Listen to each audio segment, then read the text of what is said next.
ഞാനൊരിക്കൽ അദ്ദേഹത്തിനോട് ചോദിച്ചു, കാക്ക ഈ മയ്യത്ത് നിസ്കാരത്തിന് മാത്രം നിങ്ങൾ വരുന്നത് എന്താ? അപ്പം അദ്ദേഹം പറഞ്ഞു, അത് എളുപ്പമല്ലേ, കുമ്പിടണ്ടല്ലോ, ചുമ്മാ നിന്നിട്ട് വല്ലതും പറഞ്ഞിട്ട് വിട്ടപ്പോൾ പോയാൽ പോരെ. അദ്ദേഹം വളരെ സരസായിട്ട്, അതാകുമ്പോൾ വലിയ ബുദ്ധിമുട്ടൊന്നുമില്ലല്ലോ, സുജൂതുമില്ല, റുക്കുമില്ല, കുറച്ചു നേരം നിൽക്കുക, അങ്ങോട്ടും കൊണ്ട് രണ്ട് തലയാട്ടുക, പോയല്ലോ.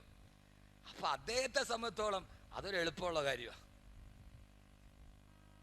നമ്മളിങ്ങനെ വല്ലാതെ ചിന്തിക്കുന്ന ആളുകളാണ്.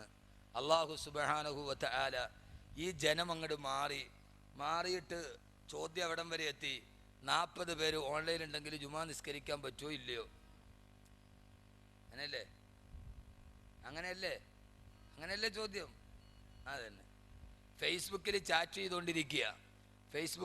ചെയ്തുകൊണ്ടിരിക്കുമ്പോൾ അവസാനം ചാറ്റ് ചെയ്തുകൊണ്ടിരിക്കുമ്പോൾ പിന്നെ എല്ലാവരും ഓൺലൈനിൽ വരും.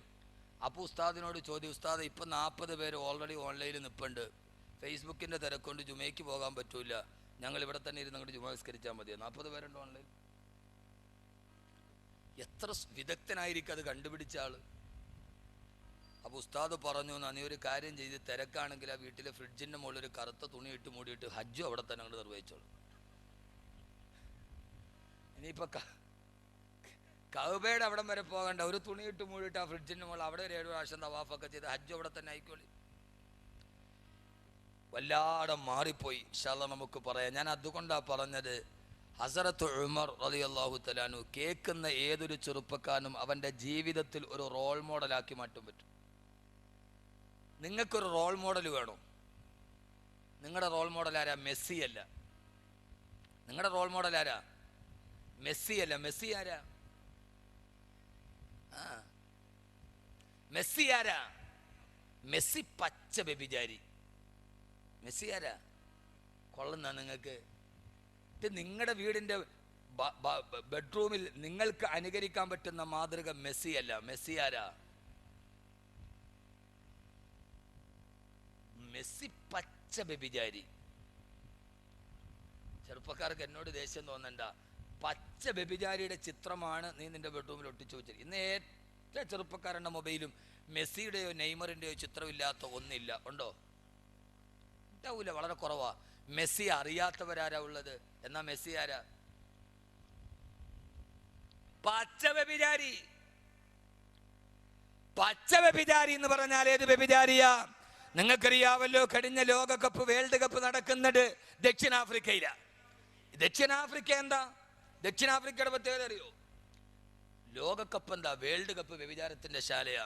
ലോകത്തിലേക്ക് ഏറ്റവും കൂടുതൽ വേശ്യകളെ കയറ്റുമതി ചെയ്യുന്ന രാജ്യമാണ് ദക്ഷിണാഫ്രിക്ക. ലോകത്തിലേക്ക് ഏറ്റവും കൂടുതൽ വേശ്യകളെ കയറ്റുമതി ചെയ്യുന്ന രാജ്യത്ത് വെച്ച് ലോകകപ്പ് നടത്തിയപ്പോൾ ഈ വേശ്യകളെ തികയാതെ വന്നപ്പോൾ അങ്ങകലേന്ന് യൂറോപ്പിൽ നിന്ന് വേശ്യകളെ ഇറക്കുമതി ചെയ്തു ദക്ഷിണാഫ്രിക്കയിലേക്ക്.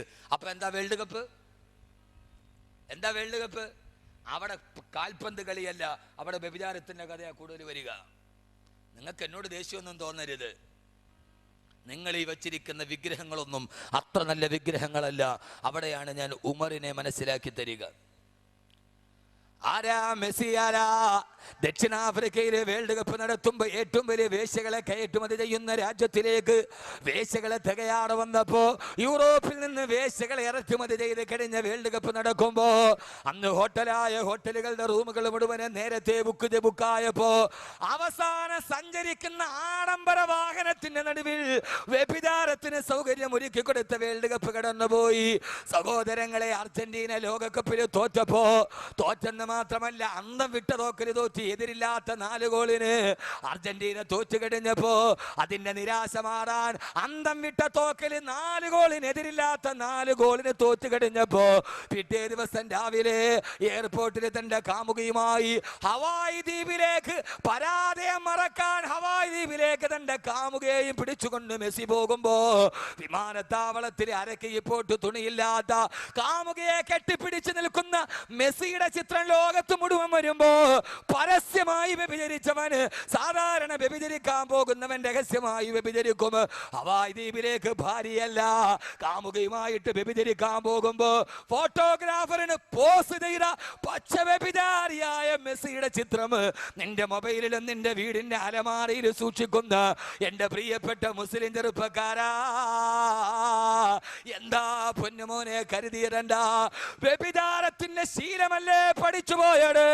ആധുനിക ധാർമ്മികതയുടെ സോഷ്യൽ നെറ്റ്വർക്കുകളുടെ ഇടയിൽ എല്ലാം തകർന്ന് തരിപ്പണമാകുമ്പോ, ധാർമ്മികത കുടിച്ചു മൂടപ്പെടുമ്പോ, സത്യം കുടിച്ചു മൂടപ്പെടുമ്പോ, സ്നേഹം കുടിച്ചു മൂടപ്പെടുമ്പോ, ബന്ധങ്ങൾ ബന്ധനങ്ങളായി മാറുന്ന ലോകം, മനുഷ്യൻ രാക്ഷസനായി മാറുന്ന കാലം, പിശാചുക്കൾ പാർക്കുന്ന വേതാള നഗരം പോലെ ഈ ഭൂമി അതപ്പതിച്ചു പോകുമ്പോ, പാവപ്പെട്ട ചെറുപ്പക്കാരൻ വീട്ടിലോട്ട് കയറി വരികയാ.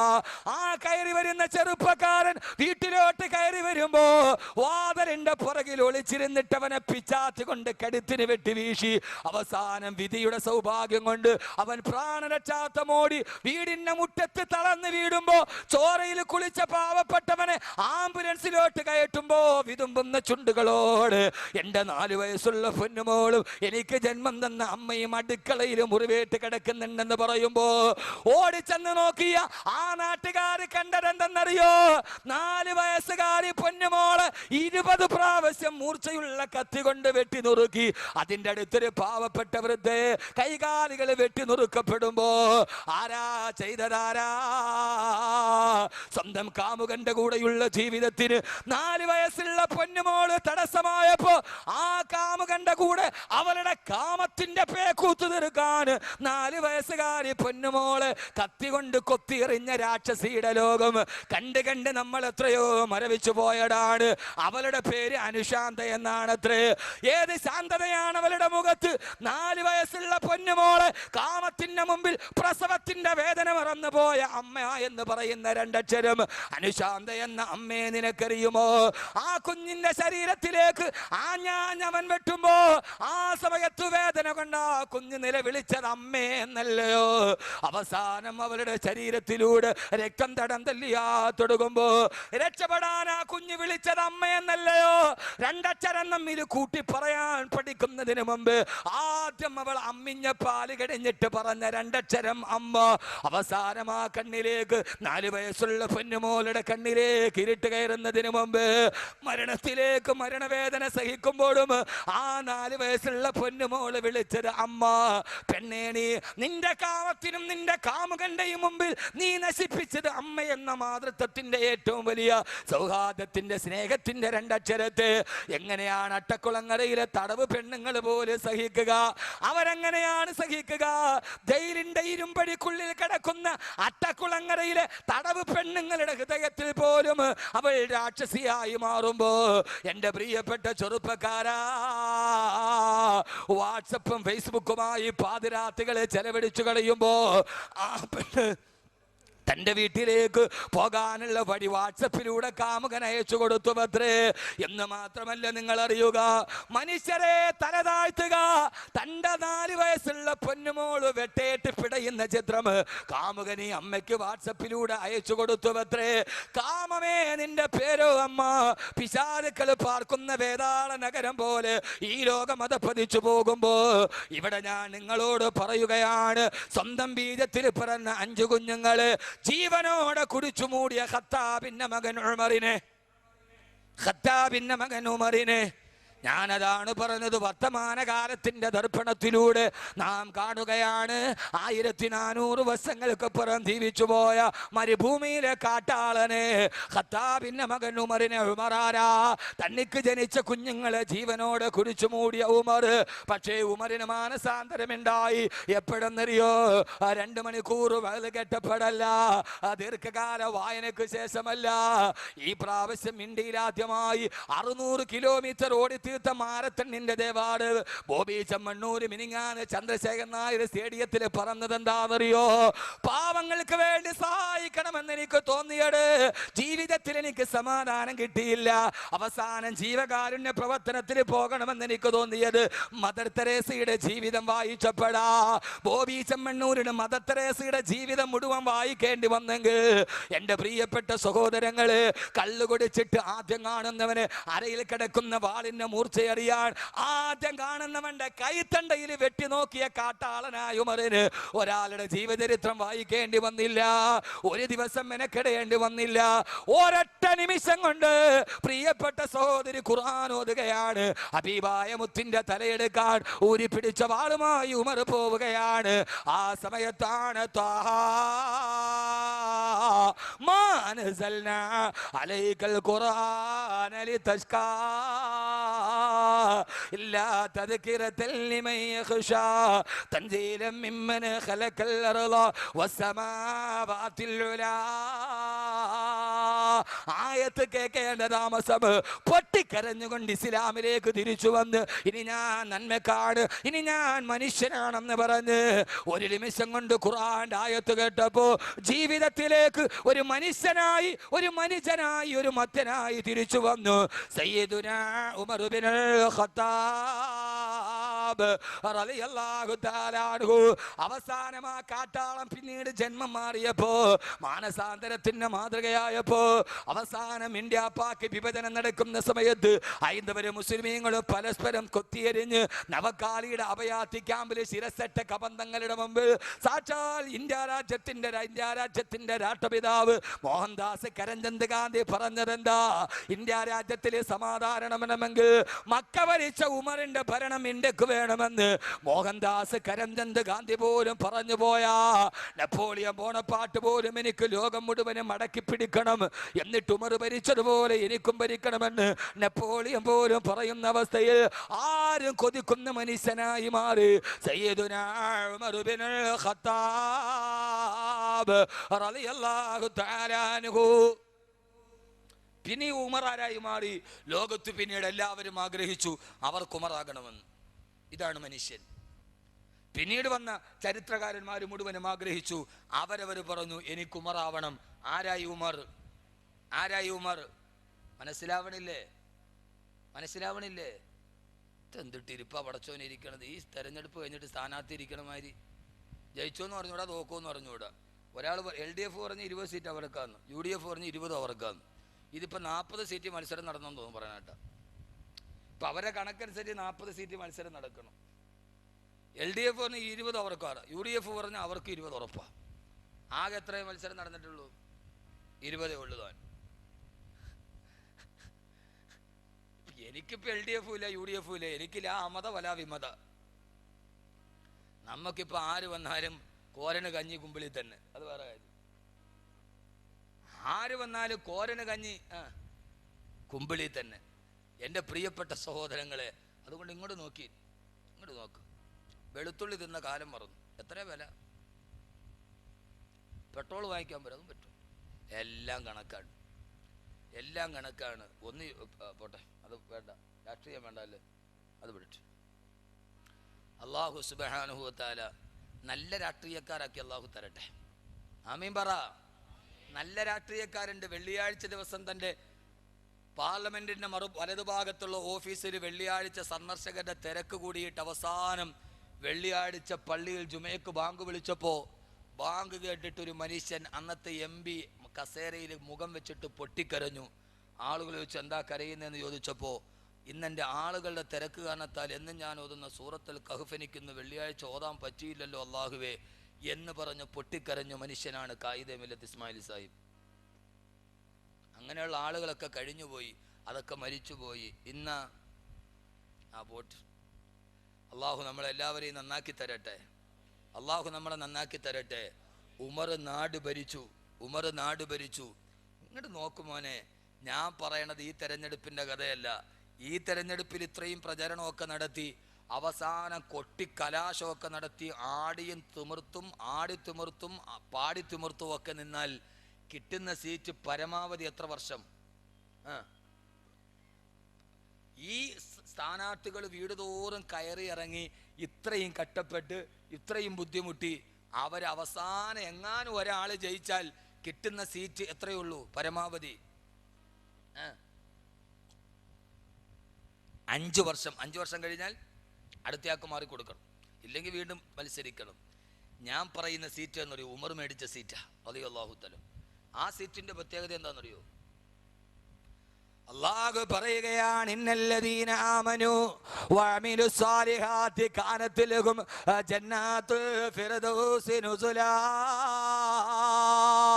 അല്ലാഹുവിനെ അനുസരിക്കുകയും സൽക്കർമ്മയും ചെയ്യുകയും ചെയ്ത അവനെ അനുസരിച്ച് ജീവിച്ച അല്ലാഹുവിന്റെ ദാസന്മാർക്ക് അല്ലാഹു കാനത് ലഹും ജന്നാത്തുൽ ഫിർദൗസി നുസുലാ. ഈ കുറെ നാളുകൾ ചുവരെടുത്തിയും ബാനർ പിടിച്ചും ഫ്ലെക്സ് പിടിച്ചും കൂടെ നടന്നും ബക്കറ്റ് പിടിച്ചും കൊട പിടിച്ച് നടന്നു പോയ എന്റെ പ്രിയപ്പെട്ട ചെറുപ്പക്കാരാ, അതിന് വിജയിച്ചാൽ കിട്ടുന്നത് 5 വർഷത്തെ സീറ്റാണെങ്കിൽ അതെങ്ങാന് സരിതയെ പോലെ ഒരാൾ വന്നാൽ പിന്നെ എപ്പോ വേണമെങ്കിലും പോകാൻ പറ്റുന്നതാണെങ്കിൽ അല്ല പറയുകയാ മത്സരിക്കാനുണ്ടോ എന്നോട് മത്സരിക്കുന്ന ആളുകൾക്ക്, എന്റെ ദീനിൽ മത്സരിക്കുന്ന ആളുകൾക്ക് ഞാൻ കൊടുക്കുന്നിടെന്താ? കാനത്തിലേക്കും ജന്നാത്തുൽ ഫിർദൗസി നുസുലാ. ജന്നാത്തുൽ ഫിർദൗസ് എന്ന സ്വർഗത്തിന് ഞാനൊരു സീറ്റ് കൊടുക്കുകയാ. ആ സീറ്റ് കിട്ടിയാൽ അതിന്റെ പ്രത്യേകത എന്തെന്നറിയോ? ഖാലിദീന ഫീഹാ ലാ യബ്ഗൂന അൻഹാ ഹിവലാ. ആ സ്വർഗത്തിലൊരു സീറ്റ് കിട്ടിയാൽ ഖാലിദീന ഫീഹാ, അതൊരിക്കലും എല്ലായ്പ്പോഴും നിത്യമായി നിൽക്കുന്നടാ. എന്ന് മാത്രമല്ല ലാ യബ്ഗൂന അൻഹാ ഹിവലാ. ആ സീറ്റ് നിനക്ക് കിട്ടിയാൽ ഒരു പ്രാവശ്യം കിട്ടിയവൻ പിന്നെ അവൻ അവസാനം വരെ മാറിക്കൊടുക്കേണ്ട. ലാ യബ്ഗൂന അൻഹാ ഹിവലാ. അതൊരിക്കലും മാറിക്കൊടുക്കേണ്ട സീറ്റല്ല. യഥാർത്ഥ ബുദ്ധിമാനാരാ? ആ സീറ്റിന് വേണ്ടി മത്സരിക്കുന്നവനല്ലേ? ആ സീറ്റിന് വേണ്ടി മത്സരിക്കേണ്ടവനല്ലേ? വഫീ ദാലിക ഫല്യതനാഫസിൽ മുതനാഫിസൂൻ. യഥാർത്ഥത്തിൽ ചെറുപ്പക്കാരെ അതിനു വേണ്ടിയാണ് മത്സരിക്കേണ്ടത്. ഈ ഭൗതിക ജീവിതത്തിന്റെ ആഡംബരങ്ങളെയും അനാശാസ്യങ്ങളെയും ജീർണതകളെയും അശ്ലീലങ്ങളെയും ആഭാസങ്ങളുടെയും ആവർത്തനമായി ജീവിതത്തിൽ കൊണ്ട് നടക്കുമ്പോ ഉമർ എല്ലാത്തിനോടും വിട പറഞ്ഞു. കള്ളിനോട് വിട, പെണ്ണിനോട് വിട, ലഹരിയോട് വിട, ഈ അസത്യത്തിനോട് വിട, ഈ ഇരുട്ടിനോട് വിട. ഇനി എവിടേക്കാണ് ഞാൻ പോകേണ്ടത്? അതല്ലാന്റെ സ്വർഗത്തിലേക്കാ. ഞാൻ വരുന്നതിന് മുമ്പ് ബഹുമാനപ്പെട്ട ഷാഫി മന്നാനി വഅദ് പറഞ്ഞല്ലോ, ഹബീബായ നബി മുഹമ്മദ് മുസ്തഫ, ഹബീബായ നബി മുഹമ്മദ് മുസ്തഫ. പോരാ താജ്ദാറെ മദീന നബി മുഹമ്മദ് മുസ്തഫ സല്ലല്ലാഹു അലൈഹി വസല്ലമ പറയുകയാ, ഇന്നലെ പാതിരാത്രി ഞാനൊരു സ്വപ്നം കണ്ടു. ആ സ്വപ്നത്തിൽ ഞാനൊരു മാളിക കണ്ടു, സ്വർഗത്തിലൊരു മാളിക. ആ മാളിക മുഴുവനും ഒറ്റമുത്തിനാലുള്ള മാളിക. ആ മാളികയുടെ മുൻഭാഗത്തൊരാളുടെ പേരെഴുതിയിരിക്കുകയാ. സഹാബത്ത് ചോദിച്ചു, നബിയേ അതാരുടെ പേരാണെന്നറിയാ? എന്റെ പേരാണോ? അല്ലാഹുവിന്റെ റസൂൽ ഇന്നലെ കണ്ട സ്വപ്നത്തിൽ കണ്ട മാളികയുടെ മുകളിൽ എഴുതിയിരിക്കുന്നതെന്നറിയാൻ സഹാബത്ത് മുഴുവനും അത്ഭുതത്തോടെ ഇരിക്കവേ ഹബീബായ മുത്ത് വിരൽ ചൂണ്ടിയത് ആരുടെ നേർക്കാ?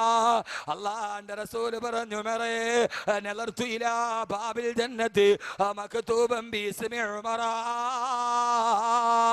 സ്വർഗത്തിന്റെ ഒരു വലിയ കവാടത്തിന്റെ മുമ്പിൽ നിന്റെ പേരെഴുതിയിരിക്കുന്നത് ഞാൻ എന്റെ കണ്ണുകൊണ്ട് കണ്ടെന്ന് ആരാ പറയുന്നടാരാ? ഈ മണ്ണിന്റെ മുകളിൽ ജീവിച്ചിരിക്കുമ്പോ നാളെ സ്വർഗത്തിന്റെ വാതിലിന്റെ മുമ്പിൽ പേരെഴുതി വെക്കാൻ കഴിഞ്ഞു പോയാ പെങ്ങളെ, ഞാനൊന്ന് ചോദിക്കട്ടെ, മരിച്ചതിന് ശേഷമുള്ള സ്വർഗമല്ല, ഹിസാബിന് ശേഷമുള്ള സ്വർഗമല്ല, സിറാത്തിന് ശേഷമുള്ള സ്വർഗമല്ല, പരസ്പരം വേർതിരിച്ചതിന് ശേഷമുള്ള സ്വർഗമല്ല, മക്കയുടെ മണൽത്തരിയുടെ മുമ്പിൽ ജീവനോടെ ജീവിച്ചിരിക്കുമ്പോ, പച്ച മനുഷ്യനായി ജീവിച്ചിരിക്കുമ്പോ, ഇതേവരെ അസത്യത്തിന്റെ ലാഞ്ചന പൊൻചമ്പകപ്പൂ തേനിതൾ അതരങ്ങളിൽ നിന്ന് നിർഗളിച്ചിട്ടില്ലാത്ത, ഇതേവരെ കള്ളം പറയാത്ത ആമിനയുടെ മുത്തു പറയുകയാണ് സല്ലല്ലാഹു അലൈഹി വസല്ലം, സ്വർഗത്തിന്റെ വാതിൽ നിന്റെ പേരെഴുതി വെച്ചിട്ടുണ്ട് മറേ. ചെറുപ്പക്കാരാ, ഈ ശാന്തിഗിരിയുടെ പ്രാന്തപ്രദേശത്ത് പോത്തങ്കോട് വെയ്ത്തി ഷെട്ടിന്റെ മുകളിൽ ചുമന്നാക്ഷരത്തിലോ പച്ചാക്ഷരത്തിലോ വെള്ളാക്ഷരത്തിലോ നിന്റെ പേരെഴുതി വെച്ചിട്ട് എന്ത് കാര്യമാവുള്ളത്? ആരാണ്ടോ ചൂണ്ടിക്കാണിച്ചവന്റെ പള്ളയിലേക്ക് പിച്ചാത്തി പിടി കുത്തി കയറ്റിയിട്ട് നീ നിരപരാധിയുടെ കുടൽമാല വെളിയിലേക്ക് ഇട്ടിട്ട് അവസാനം അവന്റെ ആളുകൾ പതിയിരുന്നിട്ട് നിന്റെ കഴുത്ത് വെട്ടിയെറിയുമ്പോ നിന്റെ വീടിന്റെ മുമ്പിലോ നിന്റെ നാടിന്റെ മുമ്പിലോ വെയിറ്റ് ഷെഡിന്റെ മുമ്പിൽ നിന്റെ പേരെഴുതി വെച്ചിട്ട് എന്ത് കിട്ടിയടാ പൊന്നുമോനെ? നിന്റെ ഉമ്മയ്ക്ക് മകൻ നഷ്ടപ്പെട്ടെന്നല്ലാതെ, നിന്റെ ഭാര്യക്ക് ഭർത്താവ് നഷ്ടപ്പെട്ടെന്നല്ലാതെ, നിന്റെ മക്കൾക്ക് അവരുടെ ഉപ്പയുടെ ചുടുചുമ്മനം നഷ്ടപ്പെട്ടെന്നല്ലാതെ, നാളെ അതിന്റെ പേരില് നായമൂത്രമൊഴിക്കുന്ന വെയിറ്റ് ഷെഡിന്റെ മുമ്പിലോ പട്ടി കാട്ടിക്കുന്ന മണ്ഡപത്തിന്റെ താഴ്ഭാഗത്തോ നിന്റെ പേരിൽ 4 സിമന്റ് കട്ട വെച്ചത് കൊണ്ട് നിനക്കൊന്നും കിട്ടില്ല ചെറുപ്പക്കാരാ. എത്രയോ സ്മാരക മന്ദിരങ്ങൾ കാണാറുണ്ട്, എത്രയോ വെയിറ്റ് ഷെഡ് കാണാറുണ്ട്. അതിന്റെ ഒക്കെ അർത്ഥം അവനേതോ പിച്ചാത്തിപ്പിടിയിൽ പുകഞ്ഞു പോയെന്നാ. എന്റെ പ്രിയപ്പെട്ട സഹോദരങ്ങള്, ഈ ജീവിതം കൊണ്ട് ചെയ്യാൻ കഴിയേണ്ടത് എന്താ? ഇവിടെ ജീവിച്ചിരിക്കുമ്പോ, മണ്ണിന്റെ മുകളിൽ ജീവിച്ചിരിക്കുമ്പോ, മരിച്ചതിന് ശേഷമല്ല, പടച്ചറപ്പിന്റെ സ്വർഗത്തിന്റെ വാതിലിന്റെ മുമ്പിൽ അവനവന്റെ പേരെഴുതി വെക്കാൻ കഴിഞ്ഞാൽ, ചെറുപ്പക്കാരാ, ഇല്ല തിരിച്ചിനി കിട്ടില്ലൊരിക്കലും മുല്ലതൻ പൂ പോൽ ചിരിക്കും ഈ യൗവനം. ഈ മുല്ലമൊട്ട് പോലെ ചിരിക്കുന്ന യൗവനമിന് തിരിച്ചു കിട്ടില്ല. ഇവിടത്തെ വെയിറ്റ് ഷെഡിന്റെ പേരിനല്ല, അള്ളാന്റെ സ്വർഗത്തിന്റെ മുകളിൽ എന്റെ പേരെഴുതിയിട്ടുണ്ടെന്ന് ഉറപ്പിക്കാൻ നമ്മുടെ ജീവിതത്തിന് കഴിയണം. അള്ളാഹു തൗഫീഖ് നൽകട്ടെ. ആമീൻ പറ. ഞാൻ ഇത്ര ഉഷാറായിട്ട് വാളു പറഞ്ഞിട്ട് ആമീൻ പറഞ്ഞ ഞാൻ നിർത്തിയിട്ട് പോയി എൻ്റെ ജോലിക്ക്. എനിക്കിപ്പോൾ ഇത് വലിയ തീവണ്ടി ഓടിക്കണ കേസൊന്നും അല്ല. ഇത് കിട്ടിയ ഒരു സമയം, വല്ലപ്പോഴൊക്കെ ഇപ്പം ഇങ്ങനെയൊക്കെ ഒരു സമയം കിട്ടുക. നേരത്തൊക്കെ എപ്പോഴും ഉണ്ട്. ഇപ്പോൾ വല്ലപ്പോഴൊക്കെയാണ് തിരുവനന്തപുരം, നമ്മുടെ നാട്ടിൽ നമുക്കിങ്ങനെ ഒരുമിച്ച് കൂടാൻ പറ്റുക. ആ സമയത്ത് കിട്ടിയ സമയം പാഴാക്കണ്ടെന്ന് വിചാരിക്കുമ്പോൾ നിങ്ങൾ ഇല്ലൻ്റെ മുകളിൽ സ്റ്റാമ്പ് ഒട്ടിച്ചമാര് ഒരുമാതിരി ഈ ഫ്രീസറിൽ വെച്ച് ബ്ലോക്കോടെ ഇരിക്കണമായിരുന്നു. ഒരാമീനെങ്കിലും പറയണ്ടേ? സ്വർഗത്തിന്റെ മുകളിൽ പേരെഴുതണമെങ്കിൽ ആമീൻ കൊണ്ടേ കഴിയൂ, വേറൊന്നും കൊണ്ട് കഴിയൂല. വെയിറ്റ് ഷെഡിന്റെ മുകളിൽ ഒരു രാഷ്ട്രീയക്കാർക്കോ ഒരാൾക്കും എന്നോട് സങ്കടം തോന്നരുത്, എന്നോട് പ്രയാസവും തോന്നരുത്. ആ എഴുതിയത് പടച്ചറപ്പിന്റെ ദീനിനു വേണ്ടിയാണെങ്കിൽ നാളെ നീ സ്വർഗത്തിലെ പറവകളെ പോലെ പച്ചക്കുപ്പയുടെ മുമ്പിൽ ചുറ്റിക്കളിക്കും. നിന്റെ പേര് നാട്ടുകാർ ഓർത്തു എപ്പോ? നീ മരിച്ചത് അള്ളാന്റെ ദീനിനു വേണ്ടിയാണെങ്കിൽ നീ നാളെ പച്ചക്കുപ്പയുടെ കീഴിൽ ചുറ്റിപ്പറക്കുന്ന സ്വർഗത്തിലെ പറവകളെ പോലെയാ.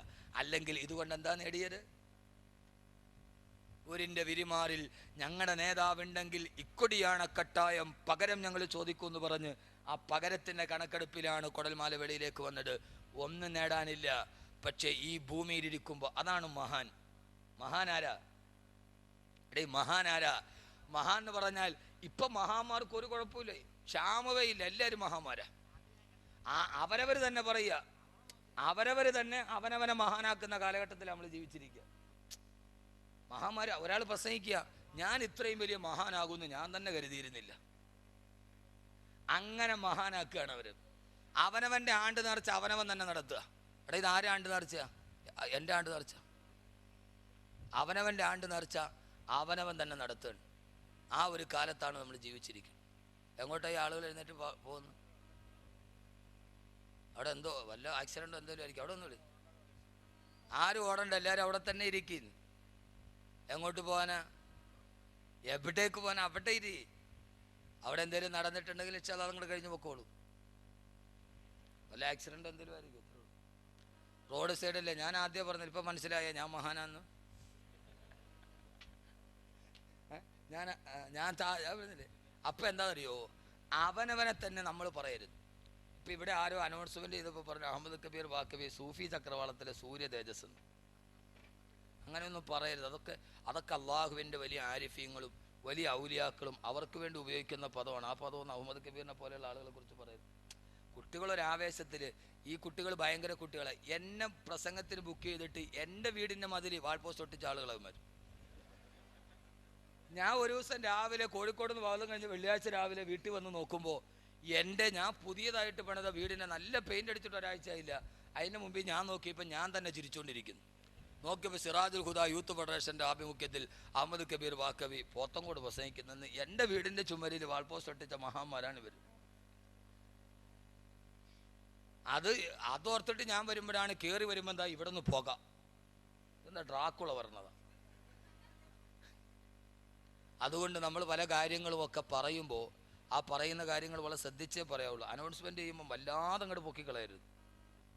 സൂഫി ചക്രവാളത്തിലെ സൂര്യ തേജസ് എന്നൊക്കെ പറയുമ്പോൾ അത്രയൊന്നും വേണ്ട. അഹമ്മദ് കബീർ വാക്കവി പ്രസംഗിക്കുന്നു, അത്രയൊക്കെ മതി. അതിൻ്റെ അപ്പുറത്തോട്ടൊന്നും ആയിട്ടില്ല. അള്ളാഹു നമ്മളെ നന്നാക്കി തരട്ടെ, അള്ളാഹു നമ്മളെ നന്നാക്കി തരട്ടെ. നല്ല ഒരു സദസ്സായിരുന്നു, അതിനെ കുളവാക്കി. ഇത്രയേ ഉള്ളൂ നമ്മുടെ ഈമാനൊക്കെ. അള്ളാഹു നമ്മളെല്ലാവരെയും കാത്തുരക്ഷിക്കട്ടെ. അപകടത്തിൽ നിന്ന് അള്ളാഹു കാത്തുരക്ഷിക്കട്ടെ, പ്രയാസത്തിൽ നിന്ന് അള്ളാഹു കാത്തുരക്ഷിക്കുമാറാകട്ടെ. നമ്മളെല്ലാവരും ഉമറിനെ കുറിച്ച് പഠിച്ചെന്താ? റളിയല്ലാഹു തആല അൻഹു. ഉമർ റളിയല്ലാഹു തആല അൻഹു പാതിരാ സമയമാകുമ്പോൾ തൻ്റെ നാട് ഭരിക്കുമ്പോൾ രാത്രിയിൽ ഉറങ്ങിയിട്ടില്ല. ഉറങ്ങാതെ തൻ്റെ ജനങ്ങളുടെ പ്രജകളുടെ ക്ഷേമം അന്വേഷിച്ച് നടക്കുമായിരുന്നു സയ്യിദുന ഉമർ ബിനുൽ ഖത്താബ്.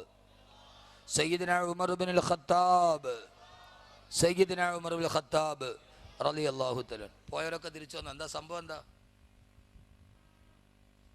പോയാരും വന്നില്ല? എന്തു പറ്റിയതാ? പോയില്ലേ?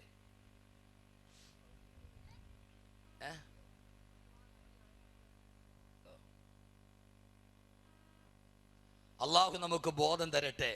മാറാൻ പറ്റുമെങ്കിൽ ഇവിടെ വെച്ച് മാറണം, മാറാൻ പറ്റുമെങ്കിൽ ഇവിടെ വെച്ച് മാറണം. അതാണ് മാറ്റത്തിന്റെ തുടക്കം. ഈ ഉമർ റളിയല്ലാഹു തആല അൻഹു പല സമയത്തും ഉമർ റളിയല്ലാഹു തആല അൻഹുവിനെ നാം ഒക്കെ പ്രസംഗിക്കുക. ഉമർ റളിയല്ലാഹു തആല ഒരു രാത്രിയിൽ ഉറങ്ങിയിട്ടില്ല. തൻ്റെ ആളുകളുടെ പ്രജകളുടെ ക്ഷേമം അന്വേഷിച്ച് രാത്രിയിൽ ഉറക്കമിളച്ച് നടന്ന നീതിയുടെ ഭരണാധികാരിയാണ് സയ്യിദുന ഉമർ ബിനുൽ ഖത്താബ്. സയ്യിദുന ഉമർ ബിനുൽ ഖത്താബ് റളിയല്ലാഹു തആല അൻഹു. ഈ ഉമർ പിന്നീട് ആരായി മാറിയെന്നറിയോ? കള്ളിന്റെ കുപ്പി പൊട്ടിച്ച കൈകൊണ്ട് ഉമർ ഒരു കത്തെഴുതിയിട്ടിട്ടപ്പോ നൈൽ നദി പോലും, ഒരു നദി പോലും ഉമറിന്റെ മുമ്പിൽ പേടിച്ചു നിന്നു. എത്രയോ ചരിത്രങ്ങൾ. നൈല് കരകവിഞ്ഞൊടുക്കുകയാണ്. ആളുകൾ പരാതി പറഞ്ഞു, ഉമറെ റളിയല്ലാഹു തആല അൻഹു കന്യകയെ ബലിദാനം കൊടുത്താലേ നൈലിന്റെ കോപമടങ്ങും. അംർ ബിൻ ആസ് റളിയല്ലാഹു തആല അൻഹു കത്തെഴുതി. ഉമർ റളിയല്ലാഹു തആല അൻഹു മദീനയിൽ നിന്ന് തിരിച്ചൊരു കത്തെഴുതി, മിൻ അബ്ദില്ലാഹി ഉമറ ഇലാ നൈലി മിസ്ര. ഒരു മനുഷ്യൻ ഒരു നദിക്ക് കത്തെഴുതുക, ഒരു മനുഷ്യൻ ഒരു നദിക്ക് കത്തെഴുതുക. എന്നിട്ട് പറഞ്ഞു, ഇൻ കുന്തി തജ്രി ബി അംരില്ലാ, അള്ളാഹുവിൻ്റെ കൽപ്പന അനുസരിച്ചിട്ടാണ് നൈലെ നീ സഞ്ചരിക്കുന്നതെങ്കിൽ ആളുകൾക്ക് ബുദ്ധിമുട്ടുണ്ടാക്കാതെ, അവരുടെ നാണ്യവിളകൾ നശിപ്പിക്കാതെ, അവർക്ക് പ്രയാസമുണ്ടാക്കാതെ നീ അടങ്ങി ഒതുങ്ങി നിൽക്കുക. ആയിരക്കണക്കിന് ആളുകൾ, പതിനായിരക്കണക്കിന് ആളുകൾ നോക്കി നിൽക്കെ ഉമർ റളിയല്ലാഹു തആല അൻഹുവിന്റെ ഈ കത്ത് കൂലം കുത്തിയൊടുകുന്ന നൈലിലേക്ക് ഇടുമ്പോ കാലം സാക്ഷി, ചരിത്രം സാക്ഷി, ആ നൈൽ അതിന്റെ വെള്ളപ്പൊക്കം അവസാനിച്ച് സ്വച്ഛന്തമായി നിന്നുകൊടുത്തു എന്ന് ചരിത്രം രേഖപ്പെടുത്തുമ്പോൾ, എൻ്റെ പ്രിയപ്പെട്ട സഹോദരങ്ങളെ, മറ്റൊരു ചരിത്രം ഞാൻ നിങ്ങളോട് പറഞ്ഞു തരാം. മറ്റൊരു ചരിത്രം പറഞ്ഞു തരട്ടെ. പോയ ആളുകളൊക്കെ വന്ന ആക്സിഡന്റ് കാണാൻ പോയൊരു എന്ത് സംഭവിച്ചവിടെ അതും അറിയില്ല. പോയ ആളുകൾ വന്നിട്ടില്ല. ശരി, കല്യാണത്തിന് പോയവർ വന്നില്ല. തിരിച്ചു വന്നാലല്ലേ പുതിയാപ്പിള അങ്ങനെ ഉണ്ടെന്ന് അറിയാൻ പറ്റും. ഇങ്ങോട്ട് നോക്ക്, ഇങ്ങോട്ട് നോക്ക്. വളരെ പ്രധാനപ്പെട്ട ഒരു വിഷയം. ഇങ്ങോട്ട് നോക്ക്, ഇങ്ങോട്ട് നോക്ക്. ആദരവായ പ്രവാചകൻ നബി മുഹമ്മദ് മുസ്തഫ, ആദരവായ പ്രവാചകൻ നബി മുഹമ്മദ് മുസ്തഫ സലാത്ത് പറഞ്ഞാൽ ഞാൻ ഒരു കാര്യം പറഞ്ഞുതരാം. വളരെ പ്രധാനപ്പെട്ട ഒരു കാര്യം. ഇങ്ങോട്ട് വാ. മലേഷ്യയുടെ 393 യാത്രക്കാരുമായി വിമാനം അപ്രത്യക്ഷമായിട്ട് മാസം 1 കഴിഞ്ഞു. അവര് മരിച്ചോ ജീവിച്ചോ അതോ ബൈനൽ ഹയാത്തി വൽ മയ്യത്തോ ഒന്നും അറിയില്ല. 40 രാഷ്ട്രങ്ങളിലെ ശാസ്ത്രജ്ഞരടക്കമുള്ള ആളുകൾ നോക്കിക്കൊണ്ടിരിക്കുകയാ സൂക്ഷ്മദർശിനിയിലൂടെ. അവരുടെ കണ്ണിൽ ഇന്നേ വരെ പെട്ടിട്ടില്ല എവിടെയുണ്ടെന്ന്. കാരണം മനുഷ്യന് കാണാൻ കഴിയുന്നതിനൊരു പരിധിയുണ്ട്. മനുഷ്യന്, സാധാരണ മനുഷ്യന് കാണാൻ കഴിയുന്നതിന് പരിധിയില്ലേ? സാധാരണ ഒരു മനുഷ്യന് കാണാൻ കഴിയുന്നതിന് പരിധിയുണ്ട്. ഇവിടെ നിന്ന് നോക്കിയാൽ നമുക്ക് എത്ര അകലം വരെ കാണാൻ പറ്റും? കേക്ക്, ഞാൻ മലേഷ്യ വിമാനം പറഞ്ഞില്ല, ഇങ്ങോട്ട് നോക്ക്. ഒരാൾ നോക്കിയാൽ എവിടം വരെ കാണാൻ പറ്റും? ഒരു 1/2 കിലോമീറ്ററോളം നേരെ കിടന്ന ഒരു പൊട്ട് പോലെ കാണാം, ഇല്ലേ? അള്ളാഹു നല്ല കാഴ്ച കൊടുക്കട്ടെ, അള്ളാഹു ബസീറത്ത് കൊടുക്കട്ടെ. കൽബിലും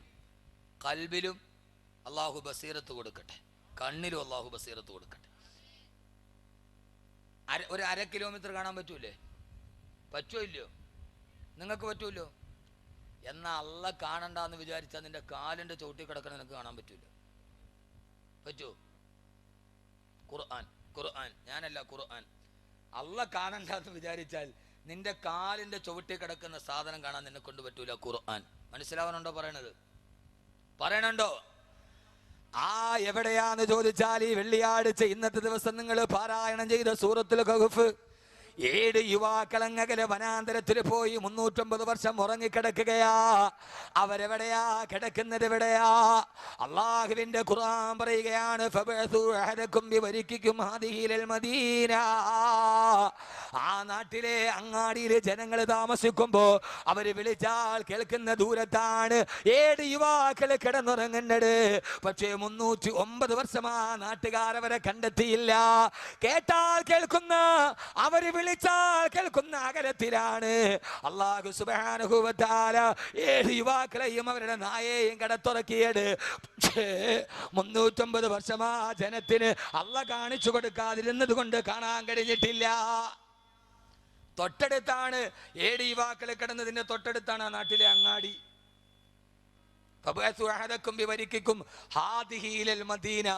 ആ അങ്ങാടി അവര് കിടന്നതിന്റെ വിളിയടയാളത്തിനപ്പുറമാ. ആ അങ്ങാടിയിലാണെങ്കിലോ ധാരാളം കടകളുണ്ട്. അങ്ങാടിയിൽ എങ്ങനെ മനസ്സിലായി? ഭക്ഷണം വാങ്ങിക്കാൻ വിട്ടപ്പോ 7 പേരിൽ ഒരാളെ പറഞ്ഞു വിട്ടപ്പോ അവര് പറഞ്ഞത് ഫല്യൻളുർ അയ്യുഹ അസ്കാ തആമ, ഏറ്റവും നല്ല ഭക്ഷണം എവിടെ കിട്ടുമെന്ന് അന്വേഷിക്കാനാണ്. അപ്പൊ ഒന്നിലധികം ഭക്ഷണം കിട്ടുന്ന സ്ഥലം അവിടെ ഉണ്ടാവണ്ടേ? ഖുർആൻ ഇങ്ങനെ ഒന്ന് ചിന്തിച്ചു നോക്ക്. അപ്പൊ അങ്ങാടിയിൽ ധാരാളം ആളുകളുണ്ട്, കടയുണ്ട്. അവര് വിളിച്ചാൽ കേൾക്കുന്ന ദൂരത്തിനപ്പുറമാണ്. 309 വർഷം 7 യുവാക്കളെ അള്ളാഹു ഉറക്കിയത് അവര് കണ്ടില്ല. കണ്ടോ? നടന്നു പോകുന്ന വഴിയിലാണ് ഉസൈർ നബി മരിച്ചു കിടന്നത്. ആ നാട്ടുകാർ കണ്ടില്ല ഉസൈർ നബിയെ. അള്ളാഹ് കാണിക്കണ്ടെന്ന് വിചാരിച്ചാൽ മലേഷ്യൻ വിമാനമല്ല, ഇപ്പോ ടൈറ്റാനിക് കണ്ടുപിടിച്ച സൂക്ഷ്മദർശിനിയുമായി കടലിൽ ഇറങ്ങിയിട്ടിരിക്കുകയാണ് മനുഷ്യലോകം. അള്ളാഹ് കാണിക്കണ്ടെന്ന് തീരുമാനിച്ചാൽ കാണിക്കാൻ കഴിയില്ല. അല്ലെങ്കിൽ എന്ത് ചെയ്യണം? അത് ഇവിടെ ഇരുന്നിട്ട് മലേഷ്യയുടെ വിമാനം എവിടെയുണ്ട് എന്ന് പറയാൻ കഴിയുന്ന ഒരു ഉമർ ഉണ്ടാവണം. ഒരു മനുഷ്യനെ കൊണ്ട് പറ്റും. അതാ ഞാൻ പറഞ്ഞത്, വെറും ഉമറിനെ പറയാനല്ല, വെറും ഉമറല്ലാണ്ട് ചരിത്രം പറയാനല്ല. അത് പറയുന്നതിനോടൊപ്പം തന്നെ ഒന്നുകൂടി മനസ്സിലാക്കാൻ, മലേഷ്യയുടെ 293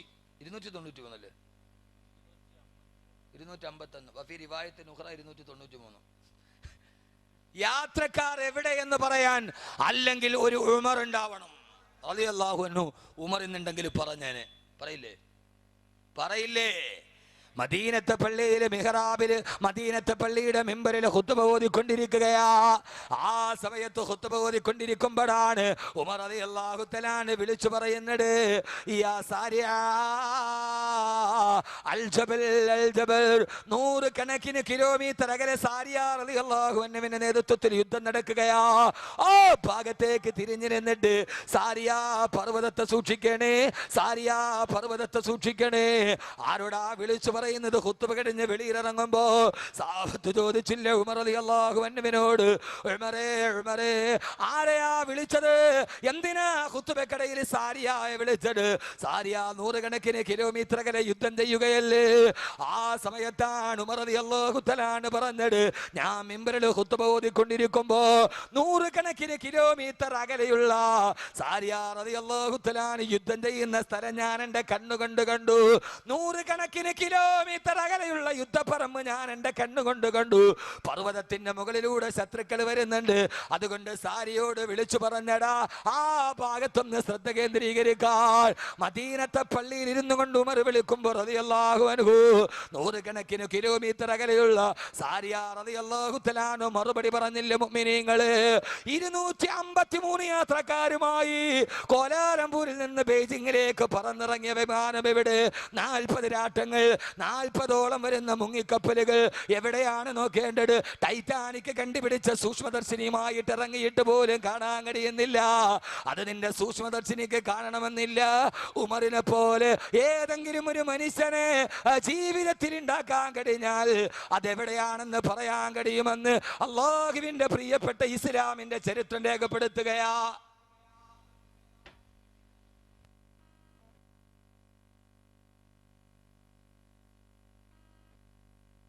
KL 21G 9646 ആ വാഹനം ഒന്ന് ഉടമയെന്ന് പോയി മാറ്റി കൊടുക്കണം.